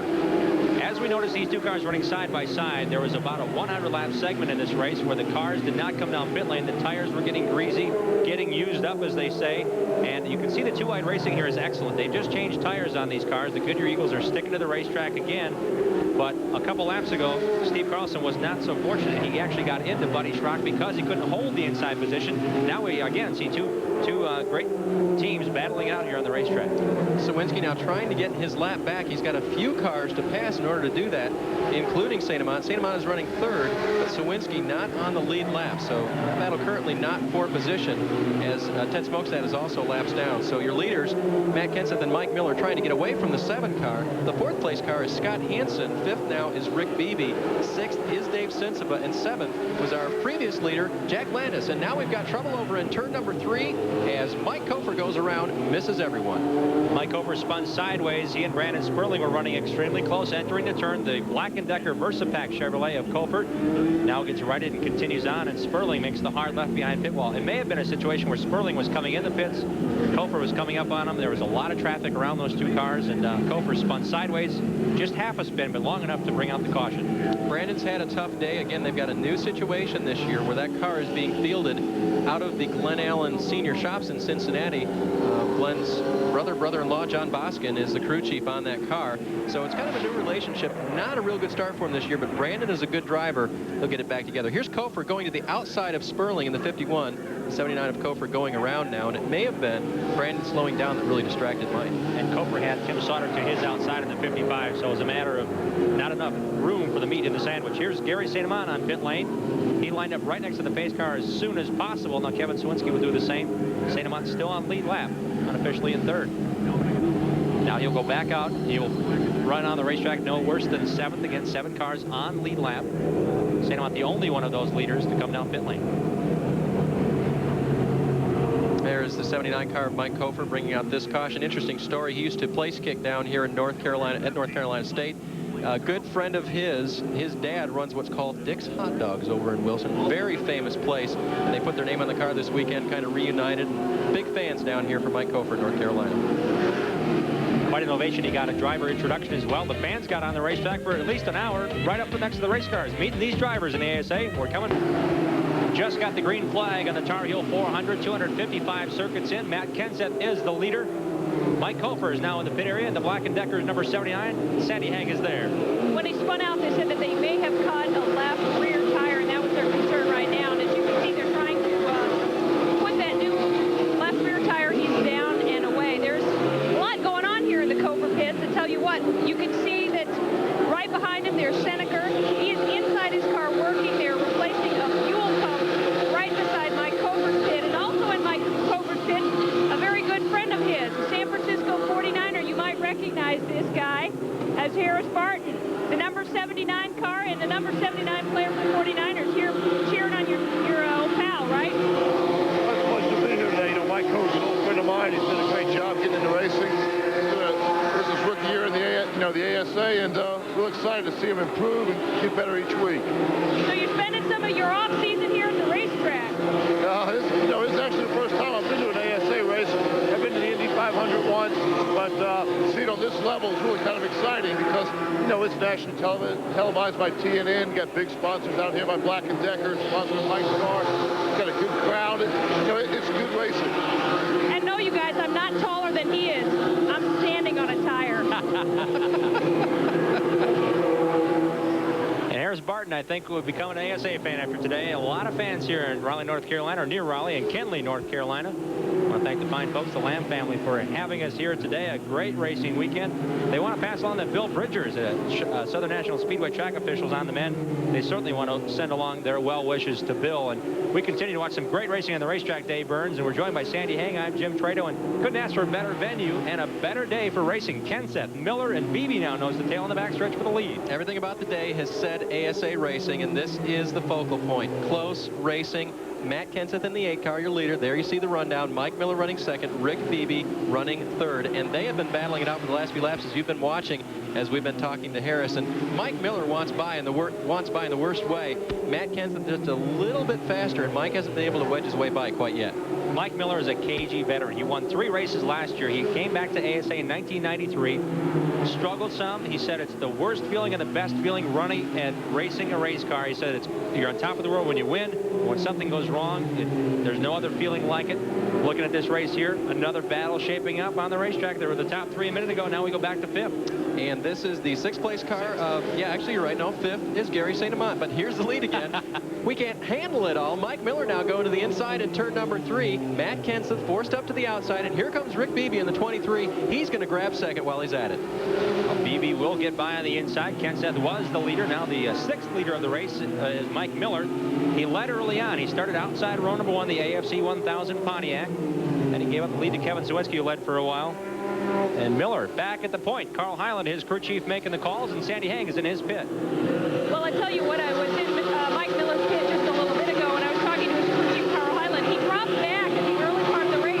That's because they had a bad pit stop. They were taking on 2 right side tires, and doggone, you know what happened with the jack? The jack came out, they had to redo it. They lost some valuable time in the pits on that first pit stop. So they have been spending the rest of the race trying to make up for that bad pit stop, and it looks like they've done it. And you know who hates that more than anything, Jim? Carl Hyland. He is so physical when it comes to getting that car in and out of the pits. When it goes bad on a pit stop, he just feels the worst of them all. Probably if he could have done anything to help out, he would have, but he's not on the jacks. He's tire changer. And we see Mike Miller now losing ground to leader. Now he's going under the lap car of Brett Bell out of Pittsboro, Indiana. The old Jeff Gordon shops is where he has his equipment. To the inside goes Rick Beebe. Again, that's 2nd and 3rd. 7 cars on lead lap. Excuse me, that's the lead. Pardon me. 18, Mike Miller, the leader. Rick Beebe in 2nd. Matt Kenseth back to 3rd. And as it shakes out here, Yale Conley goes a lap down here. Good battle for 4th now. Here comes Scott Hansen. He is still on the lead lap, as is Dave Sensiba in the 6th car. This is the battle for 4th. Whoa! Jack Landis spins up at turn number 4. What a great run for that Ohio driver.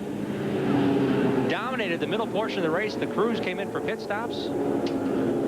and he could not get it turned back around, Jim. The leaders were coming around, and Jack was not able to get the car righted before the leader passed him. He will put him a lap down. Unbelievable after dominating so hard the first part of the race. And Jack Landis, I'm sure, has disappointment in his pit area. They had such a strong race car. He's not out of it by any means, but losing that lap is so important here on the short track. He did so much to get a lot of cars a lap down as a leader. Now he finds himself one lap back. Pit action now. Mike Miller comes in. Carl Hyland, you can see him going to work on the left front. Sandy Heng is down in Matt Kenseth's pit. Well, you're watching as his crew moves around. They're putting on 2 right-side tires. You know, we talked to him at the start of the race. He's a rookie. He's really looking for good things this season. And he told me today before we went on the air, he just wants to finish the race. There he dukes it out a little bit with the Bluebird, Bob Seneker, on the way out of the pits. And Mike Miller is still on pit lane. The Jack once again has failed, as we can see from our vantage point in the tower. The left side, they were changing the left side tires. The Jack went down. Carl Hyland is changing the left front tire, it appears.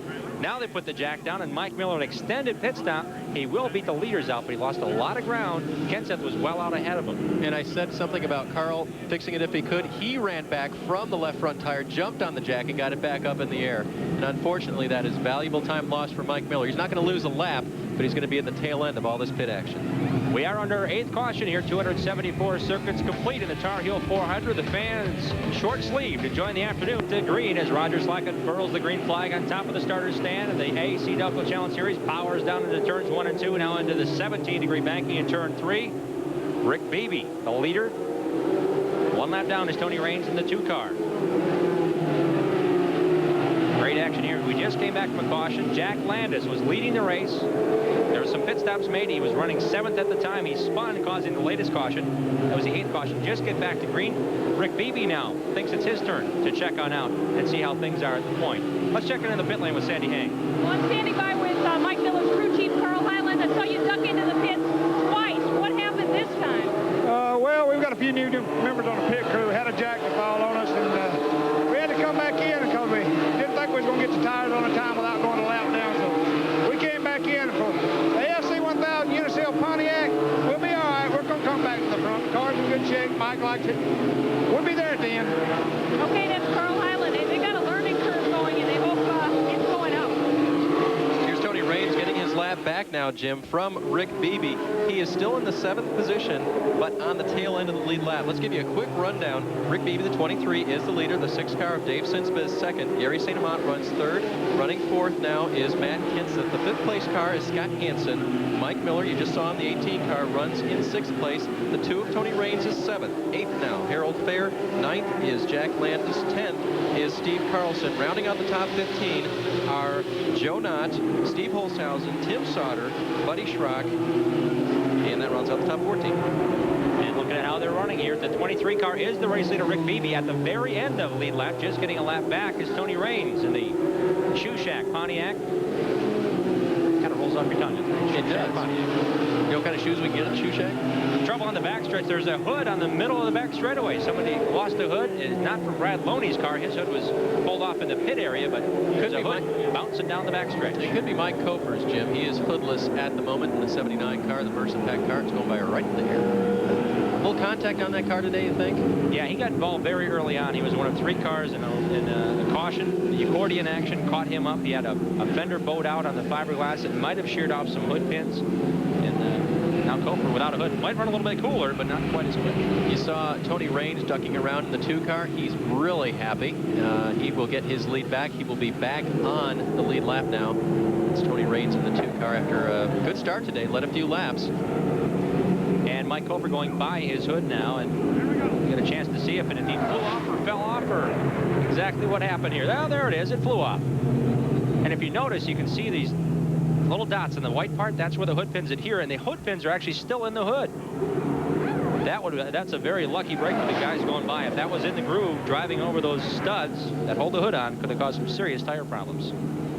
We're going to take a short break. Back with more. Rick Beebe leads the Tar Heel 400 from Southern National Speedway. Season opener. Come on back with us. For the season opener for the AC-Delco Challenge Series, and there's a driver change going down on pit lane. Sandy? Well, right now we're outside the Noah Yoder car. Jack Landis is out of the car. Aaron Huff is getting in to replace him. If you look behind the area, Jack Landis is being worked on with medics. We're told that he is out of breath, feeling a little bit dizzy. He was able to get out of the car on his own. He's all right. They tell me he's just a little bit overheated. He just needs some water. They say he just needs a little bit of air. So Aaron Huff is going to get in and pilot that car for the Noah Yoder team while Jack catches his breath. You see Aaron stalling it there, Jim. That's not easy to do. All these cars feel a little bit different, and just to jump in somebody else's ride and then say, scream off a pit road, it's they're set up so slightly different that Aaron had a little trouble getting out of the pits. And the drivers have a similar build, so we'll see if Aaron Huff can get up to speed that Ford. It certainly was quick early on. And Aaron Huff feels under the weather, but he's a trooper. He's helping out a friend there and helping out Jack Landis. Both drivers competing for Rookie of the Year honors a year ago. That, of course, won by Kevin Sawinski. Sawinski led early on, but he continues to struggle one lap down as Jack Landis lapped just about the whole field. Now we find Rick Beebe back at the point. 7 cars on lead lap. A lot of racing left here. 291 circuits, and we're back racing. We'll help you sort it out here as a number of cars have gone laps down. These two have not. Rick Beebe, the leader, the 23, the 6th of Dave Sensiba. The 87 is a lap down. That is a car driven by Steve Carlson. So he's trying to get around these two, get back on the lead lap, and as we've seen before, this car can be pretty quick. Report now from ASA officials. There's some debris at the base of the racetrack, so we'll see if that is out of the way. You see it there above the AC-Delco banner. Jim, that, I believe, is more of Mike Koper's car. When they lost the hood on there, they ripped out some of the stays in the left front fender, and that is part of his left front fender now, which has come off. Well, Rick Beebe, his best finish at Southern National Speedway was a 6th. That tied his best effort of the season a year ago at Berlin Raceway. Beebe, however, won the pole here, the first visit for the AC-Delco Challenge Series, and Beebe, with his vast short track experience, like many of these drivers, adapt very quickly to new venues. Beebe seems to like this place. Rick will be followed through by Dave Sensiba, running in second. Again, a brand new team for the 6th car, the red and white Troop Motorsports Incorporated fielded car. Leroy Troop, former owner for Butch Miller and also for Bob Sineker in times past. Still looking at your leader Beebe here, and now we'll pan back to see Dave Sensiba, the 1994 Rookie of the Year, I believe it was, when he beat Brian Refner. And, you know, Refner is poking around here somewhere today, and he may be spotting for Sensiba. Yeah, I saw him yesterday. It seemed like he was coming back home kind of thing. He was walking around with his girlfriend having a good time, and saw a lot of familiar faces. 87, Steve Carlson again is that lap car. 55, Tim Sauter ran as high as 2nd, but they had an overflow in the rear end, and it kept spewing out oil over the overflow breather, as we found out from crew chief Terry Evans. They got the liquid out of there, they topped it off, and ASA said go back out there. So Tim had a great run. Unfortunately, just a slight oversight. He's running about 13th, 2 laps down. Steve Holshausen in the 5, same area of the standings right now. And Kevin Sawinski in the 1 car, he is 1 lap down and trying to make his way back up through the field. Matt Kenseth is on the lead lap. He's running in 4th position right now. Actually going to make that 3rd for Kenseth as he has gotten around. Who would it have been? It would have been Gary St. Amant that he got around to get through there. And that Metro Milwaukee Auto Auction driver Matt Kenseth certainly has a bright future as we see these 2 cars pair up. Scott Hansen is chasing Matt Kenseth. Kenseth taking over the ride for Hansen. Bozell in the 83, running a limited schedule. 52 car of Scott Hansen continues on lead lap in the 5th position. Hansen will move to the outside now of Andy Bozell. Danny Crookston, the car under there. Crookston poured walls, part of the sponsorship there. Mike Miller still on the lead lap, Jim. He runs along. It's going to be 5th position right now. 6th for Mike Miller. Again, even with all the problems they had in the pits, he's still running well. Indeed, and he's lucky those problems happened under caution, as we see Bob Sineker, who spent many laps in the pit area, came back out with the leaders on that last caution when they all came down pit lane about lap 250 or so, but he's many laps down as we're 302 laps into the event. And Gary St. Amant, first ride in the Chevrolet for Bud Kevin. A lot of guys, a lot of good, experienced crew members helping out this effort. And he is 7th now, and one of the last cars in the lead lap. He's being chased now by Tony Raines, who got himself back on the lead lap. Those 7 cars that we just mentioned were on the lead lap are the only 7 running on the lead lap, and Tony is the last of them right now. Going down into turn number 1 around this 4/10 mile oval. This next car looks the same, but it's Harold Fair's operation. Harold Fair Jr., the crew chief, and Harold will swap roles with his son in some short track racing this year. He's 1 lap down in the CarQuest AC-Delco Victor Ryan's Pontiac. 35 is Buddy Schrock. Big A Auto Parts on that car, along with Team Unidial. He ran a limited schedule last year, 2 top 10 finishes, and he really looked like he was in season form by IRP last year. Here's Joe Knott, one of the contenders we've followed throughout the race today. He was lapped by Jack Landis as well, and you see some damage there on the front of that Raby Ford Thunderbird. Yeah, he's 1 lap down. Joe's running in the 11th position. There's Bill Baird. Spent quite a few laps in the pits. Holding on to 18th position now is Baird in the Speedy Puff, Allen's Body Shop Chevrolet. And then there's the 07, fielded by Jack Landis earlier. Now Aaron Huff is behind the wheel, and they lost some time in the pits. He's running 15th.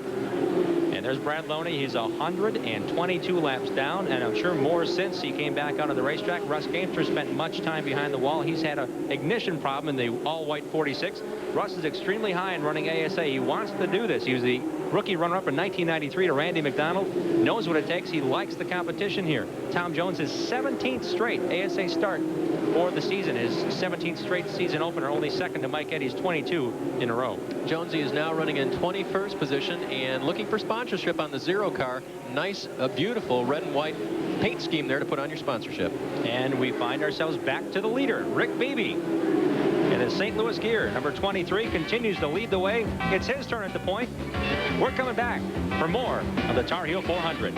Home with a season opener for the AC-Delco Challenge Series, coming back for the North Carolina Sweet Potatoes 400 in fall. A lot of races in between. Call the ASA ticket office if you want to get in on the action. A lot of great racing throughout the Midwest and throughout the country. 10 different states for this 20-race series. A lot of great racing going on, continuing here at Kenley. 319 laps are in. If the race ended at lap 300 like it did in the fall, we'd have a winner in Rick Beebe, but we're going 400 laps of great short track action. Beebe continues to hold the point. Matt Kenseth was passed by Mike Miller a few laps ago, so he now works on the lap car of Steve Holtzhausen.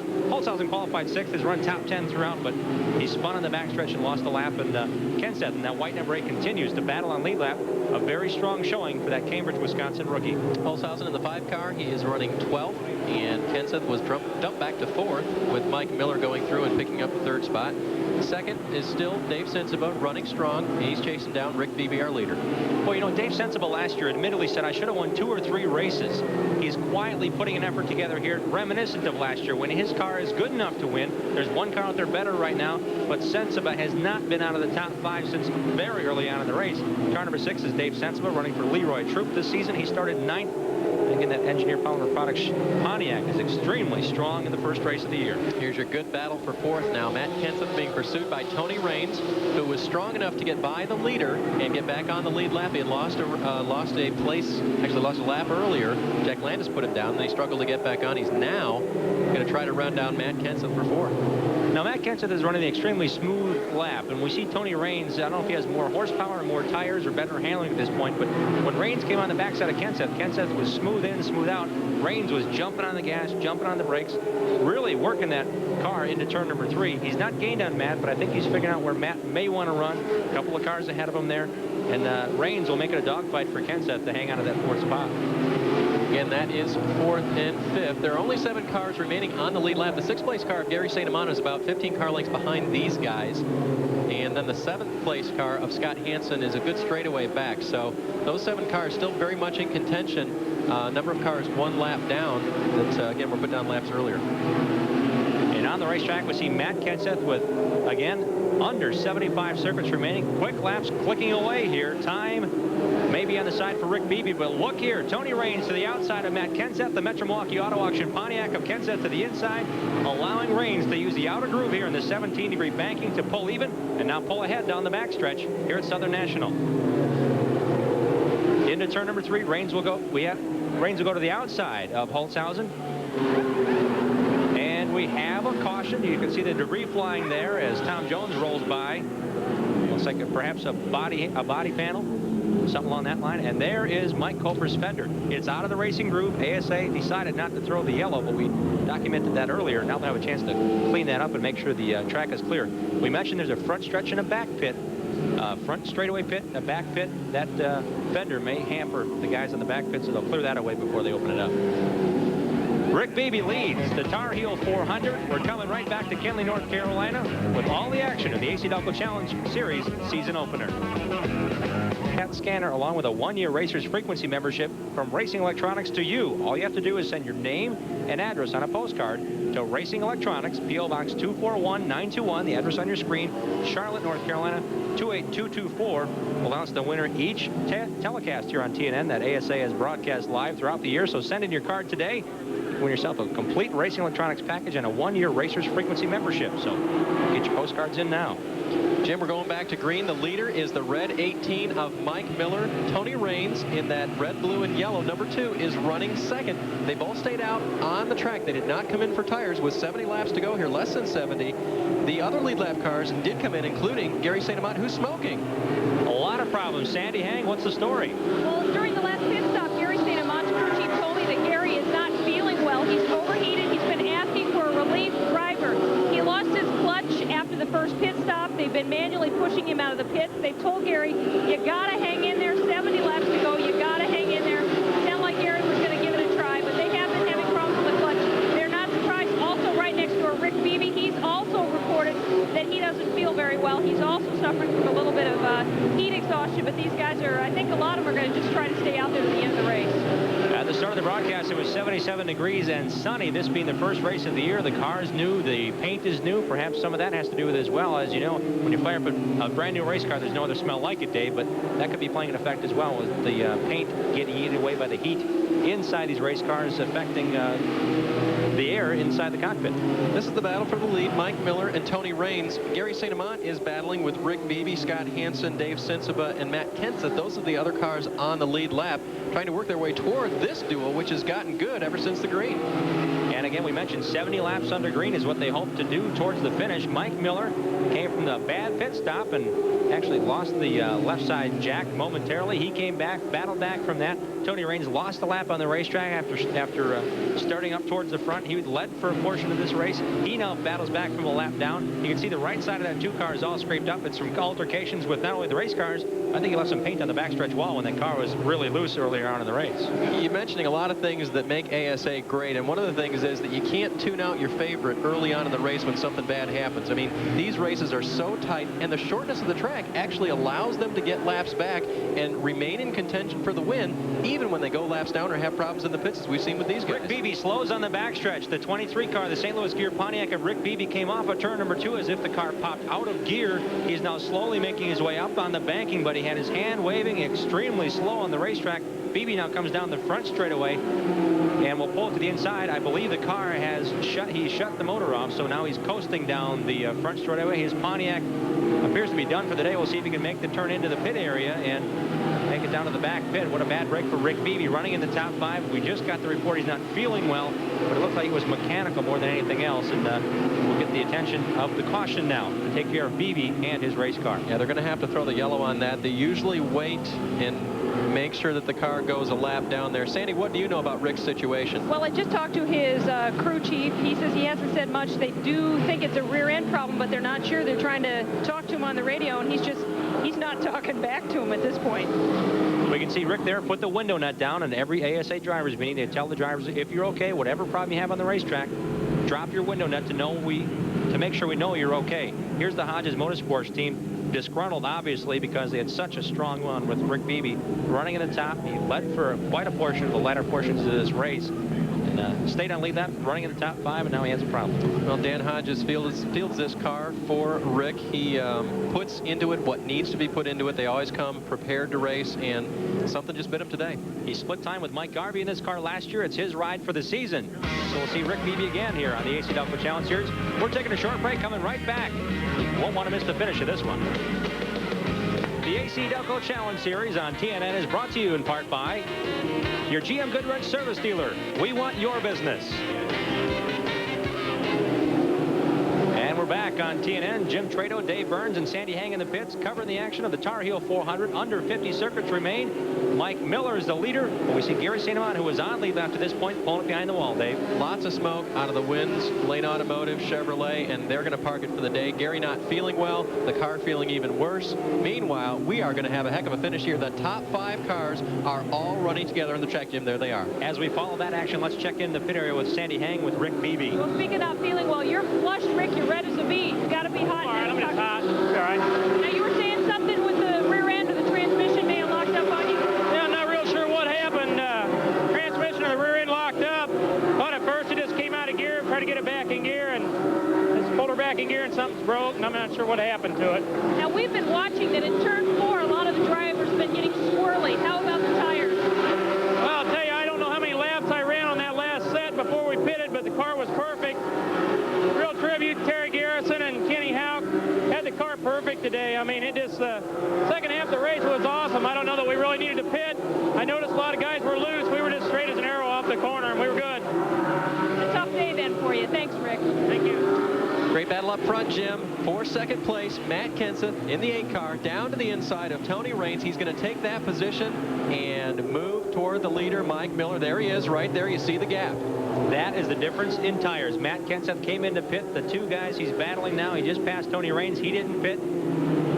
They had a chance. It was lap 330. Now we're at almost lap 360. So within 30 laps, Matt Kenseth's tires have come in. Mike Miller, hanging on for dear life in the lead, did not come down pit lane. That'll be the next car that Matt Kenseth will be pursuing. Kenseth in second. Mike Miller, the race leader. This here is a battle for 4th, Dave. Scott Hansen has the position right now, and right behind him we saw Dave Sensiba. There they are in relationship to the leader. Here's Sensiba trying to chase down Hansen. He's got duct tape all over that hood, Jim, so they've had some trouble keeping that thing together today as well. Oh, you can see on the front there, it is pinched down from earlier on, and the hood pins may be useless. He got center punched pretty good, and once you start messing up the fiberglass on the body, we mentioned they're still running 88 mile-per-hour average speed after this latest caution. We've had 10 stoppages of green flag action, and anytime that happens, you're going to lose some air. It's going to start flapping, that kind of thing. They've got it taped down, and Sensiba has really run a stellar race today. 360 completed, only 40 to go. Your leader, Mike Miller, in second. In second now is Kenseth. Did I say that right? I'm confused on the track. We're seeing a rundown right here. Yeah, Raines is third. Raines is third now. Kenseth got around him. And in 4th is Scott Hansen. We see the rest of the rundown there. Guys have been soldiering on through the pack out there all day long. And here you see the rest of the top 10. And really, it has been a fight for a long period of time. There have been a little under 10 cars on lead lap for the majority of the race. But really, it's been clean racing. The spins we've had were single-car spins. There's not been heavy contact by any of the competitors. It's more of a mechanical gremlins biting some of the teams, including Gary St. Amant. With a further update, here's Sandy Hay. Well, you can see his Wins car is behind the wall. His crew starting to push it. Believe it or not, his car overheated before he did. He is in there getting some water. He's exhausted, but he says he's okay. You know, they expected Gary to want to get out of the car, but they didn't expect the car to give up before Gary. Again, that's a new... He's been feeling bad, guys. There's a new situation there, Sandy. Thank you. And there's a new situation for Gary St. Amant. He's still living in Columbus, Ohio. His team, St. Amant Racing, is fielding a car for Mike Colford, but Gary now drives Bud Kevin in the West Michigan Chevrolet dealers Win Chevrolet, the right Dave Sensiba had last year. All the equipment, the shop, Mike Sinitko, everybody is in Michigan. So a different situation for Gary St. Amant. Unfortunately, he's out of this one. Here's the 4th place car of Scott Hansen, the 52. The 87 of Carlson is still a lap down. He's on the same lap with Kevin Sawinski, who's a lap down. There's the 4th place car of Dave Sensiba, who is trying to catch up to Scott Hansen and go by him. Folks, if you've been enjoying this, we know, as an artist always enjoys other good artwork, we know there's a driver that we know very well. Pat Bordeaux is at home watching this race, and we want to say hey to Pat. He had surgery earlier this week for stomach cancer. Now, Pat, I only got one thing to say is you recovered there. We wish you the best. We're praying for you. Pat, no track food for about a year, okay? Just nothing in the way of hot dogs or sloppy joes. You can't have it, please. But we hope you get better soon. And we hope to see you back out here when we race Tri-City. Jimmy expects to be back and race Tri-City, his home track. Pat's always a great guy to talk to. He's very good-natured, very positive, and I'm sure he's going to have to change his diet 100% because that's all you eat when you're a racer. You eat hot dogs and hamburgers. He's going to have a dietitian at the track. He'll be the only driver with a dietitian here at the track. We'll be back in action in 2 weeks here on TNN for more AC-Delco Challenge Series action. H-State Speedway, the home of the Wins 300, live on TNN 2 weeks from today. So set your clocks if you haven't already for that date now. I made it. Did you? I made it this morning. All right. Well, if you tune in an hour late, we apologize, but we know that daylight savings thing does bite some people, and you missed some great racing early on as we continue to wind down here. 31 circuits remain, make that 30 and a half as Matt Kenseth goes to the outside of Mike Colford. Colford running for Rookie of the Year honors. A little bit worse of a battle for him today as Matt Kenseth goes around those 2 drivers, declared rookies for the Pat Sharp Memorial Rookie of the Year chase. The 2 car is Tony Raines. He's running in 3rd. Tony held the point earlier today, and again, he's driving a car that he's not real accustomed to, but a car that has been very fast here at Kenley, and Tony's made the best of that. The excellent driver that he is, 1996 ASA champion, now driving a truck for the Kurt Rohrig team. He did run with Jim Daly, I believe, in the 1994 season prior to coming to the Baker Motorsports team, so he has experience with Jim Daly, who's quite a character. He said to me yesterday, hey, do you see my crew? I'm the general manager. I'm just kind of sitting back and watching what they're doing. reminder that Tony Roper is the crew chief on Tony Raines' car. They made up a lap under green. Roper finished 10th in the national championship points a year ago. Those guys are working well, and for the first time working together on this racetrack. Tony Roper on the pit box, Tony Raines behind the wheel. How about this, Jim? Also, tires are so important on the ASA series. His tire specialist today is none other than Lisa Smokestad, the only known female tire specialist in ASA. And Lisa, when her brother Ted not utilizing her services today, Lisa had nothing to do, and she's offering her services to Tony Raines' crew. So Tony Roper, Tony Raines, Lisa Smokestad, it's kind of an all-star crew down there in the 2-car. Continue green flag action as now we see Scott Hansen get well out of the groove there. He's battling a position for Dave Sensiba in the 6-car. Sensiba's new ride, a great debut for that team. A battle for 4th. Wages on here in the waning laps of the Tar Heel 400. All of these positions mean money. Obviously, they all mean points. And we've got 20 races this year for a championship that's worth well in excess of $100,000 for the champion. That's just the tip of the iceberg. Each week, these guys are racing for a pile of cash. And if you run a certain make, you can earn extra money. Now, the winner today, if he is in a Pontiac, will get an extra $5,000. I believe if you're in a Pontiac, if you're in a Ford, you get an extra $8,000. I think these drivers will take the money any way they can get it, but it's certainly been a great start to the 1997 season, the 30th season under the AC-Delco Challenge Series, American Speed Association sanction. AC-Delco coming on with live television coverage in 1991 of this great short track series. And what an event we put on this afternoon. We see Scott Hansen in a brand new car. He's running for Kenny Schrader. Ken Schrader Racing is the official owner of this team, and Scott Hansen has assembled basically the core of what he had last year running for Jerry Gunderman. He's got very few crew changes. He's brought along Craig Smokestad, who was Ted Smokestad's crew chief a year ago. He's now working full-time in the shop along with Lynn Miller, Jimmy Schrader. Those guys are having some fun in North Carolina, but they certainly have prepared well for this race today. Okay. Mike Miller hanging out in front. He started outside row number 1, 3 wins a year ago. Let's see if he wins the first race of the season. Come on back with us. We're back with you for the exciting finish of the Tar Heel 400. Next time you'll catch the AC-Delco Challenge Series in action is 2 weeks from today in Jefferson, Georgia, Peach State Speedway for the Wins 300 on Sunday, April 20th, 1 p.m. Eastern Time, right here on TNN Motorsports. Mike Miller winding down the laps now. 55, Tim Sauter is a number of laps down. So it's Mike Miller's race to lose it. We thought his tires would be gone by now. Matt Kenseth changed tires with 70 circuits remaining. That's 60 laps ago, and he's not been able to catch the AFC 1000 Pontiac. All of the guys who have been in ASA for a lot of years, and Kenseth's crew, they're not inexperienced, but Mike Miller's been around so long, he knows that, yeah, go ahead and let Matt Kenseth get by. My car is going to stay more consistent longer if I know my stuff. And Carl Hyland knows his stuff. You see him right there, crew chief for Mike Miller. Sandy, what's going on in their pit? Well, he's pacing around like an expected father, let me tell you. He's giving me the high-five sign. He's just breathing, hoping to breathe a sigh of relief real soon here. He can't stand still. Oh, here he is. He is for a moment, just for our camera. You mentioned he won 3 races last year, Jim, after a dry spell of a number of years, partly because he didn't compete, but also he didn't break any records when he came back to ASA. And when they won that first race last year, man, what a celebration. It was spectacular there at I-70. They really work hard. They tow to each race from their shops in Marietta, Georgia. As we see Mike Miller put that AFC 1000 Pontiac through its paces, we find 6 circuits remaining on this 0.4 mile racetrack. Mike Miller, the race leader in car number 18, comes off of turn number 2. He now has Matt Kenseth directly behind him, but it is a 15-car length advantage between the red 18 and the white number 8 of Matt Kenseth. Tony Raines hanging on to 3rd in that clean burn number 2. 5 circuits to go now for Joe. Joe not slowing on the inside on the backstretch. Mike Miller now goes by Miller, the leader.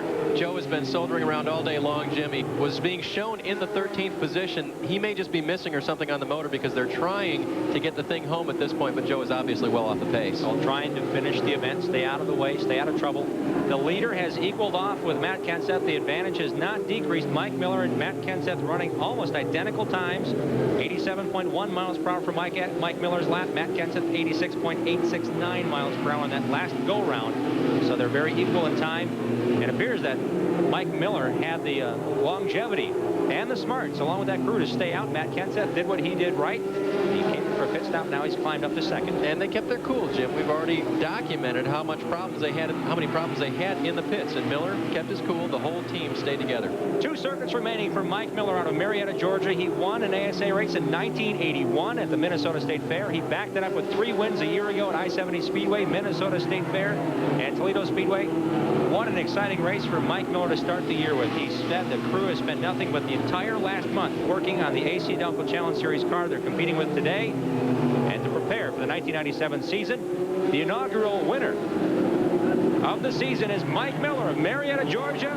The crew extremely happy, and rightfully so. Carl Hyland celebrating with the crew as Mike Miller chalks up the first win of 1997. Close there at the end, Jim. Coming on was Matt Kenseth. He had about only 2 car lengths at the very end there because of some lap traffic. So it was a little bit tighter at the end, but Miller knew he had it covered. And Matt Kenseth, running a rookie this year, he ran some races last year, including here at Kenley, comes up with his second top 3 finish at this racetrack. So Kenseth starts the season extremely strong. Tony Raines will come home 3rd. Dave Sensible will end up 4th. Unofficially 5th, Scott Hansen. Steve Carlson will end up 6th. Kevin Sawinski, Harold Fair, Tim Sauter, and Steve Holtzhausen will round out the top 10. Back with the winner of the Tar Heel 400 when we come back. Mike Miller now unstrapping. That smile is going to get wider as he gets out of that race car. At Southern National Speedway, Mike Miller wins career number 5 victory in the AC-Delco Challenge Series. Matt Kenseth, Tony Raines, Dave Sensible, and Scott Hansen putting a great race together, all finishing on lead lap. Let's now check in with Sandy Hang. There's Mike Miller getting out of the car. This is an incredible moment with his crew chief, Carl Hyland, standing right next to him. Mike, just take a sigh of relief. I tell you, one heck of a race. You were behind. You had problems in the pits. You had some rookies. You didn't let it get to you, did you? Well, I tell you what, the guy that won the race for us today was Jim Duffy, my tire man. He absolutely called the shots on the AFC 1000 Wagner-powered Pontiac. And I want everybody out there in TV land to know that Duffy doesn't want to do it full time this year. I mean, he's been with me for 3 years. And I got to have him. And I'm appealing to all you fans out there, right in, say that Jim Duffy's got to stay with Miller because, I mean, he won the race for us today. Really a lot of strategy involved, too. That one pit stop where you were able to take on a left rear tire, you weren't able to get the other tire on, had to duck back in. You lost a lot of positions because of that. What were you thinking, and how did you stay focused at that point when you had such a setback? Well, I mean, you just keep doing the best you can do, and, you know, you go on, and you can't let that kind of stuff rattle you or you're going to be in trouble. I mean, you know, I just said to the guys, I said, hey, you know, we can't have that. I mean, that's unacceptable. And you didn't have it. And then the next pit stop, they came back and they had just an outstanding pit stop. I tell you, I absolutely got the best crew in ASA. No question about it. Okay, this is an incredible moment for the entire Mike Miller team. Thanks, Mike. Mike Miller obviously will have the point lead heading into Peach State Speedway 2 weeks from today, but here is the wins winning move. When it's wins, it works, and boy, did it work for a while for Jack Landis in the 07 car. The Maisto toy car for Noah Yoder was working flawlessly. He lapped up to the top 7 cars. He was extremely fast when it counted because those cars stayed down a lap, allowing for a lot of close racing up front, but Landis really worked his way through the field well. He gets today's wins winning move this afternoon.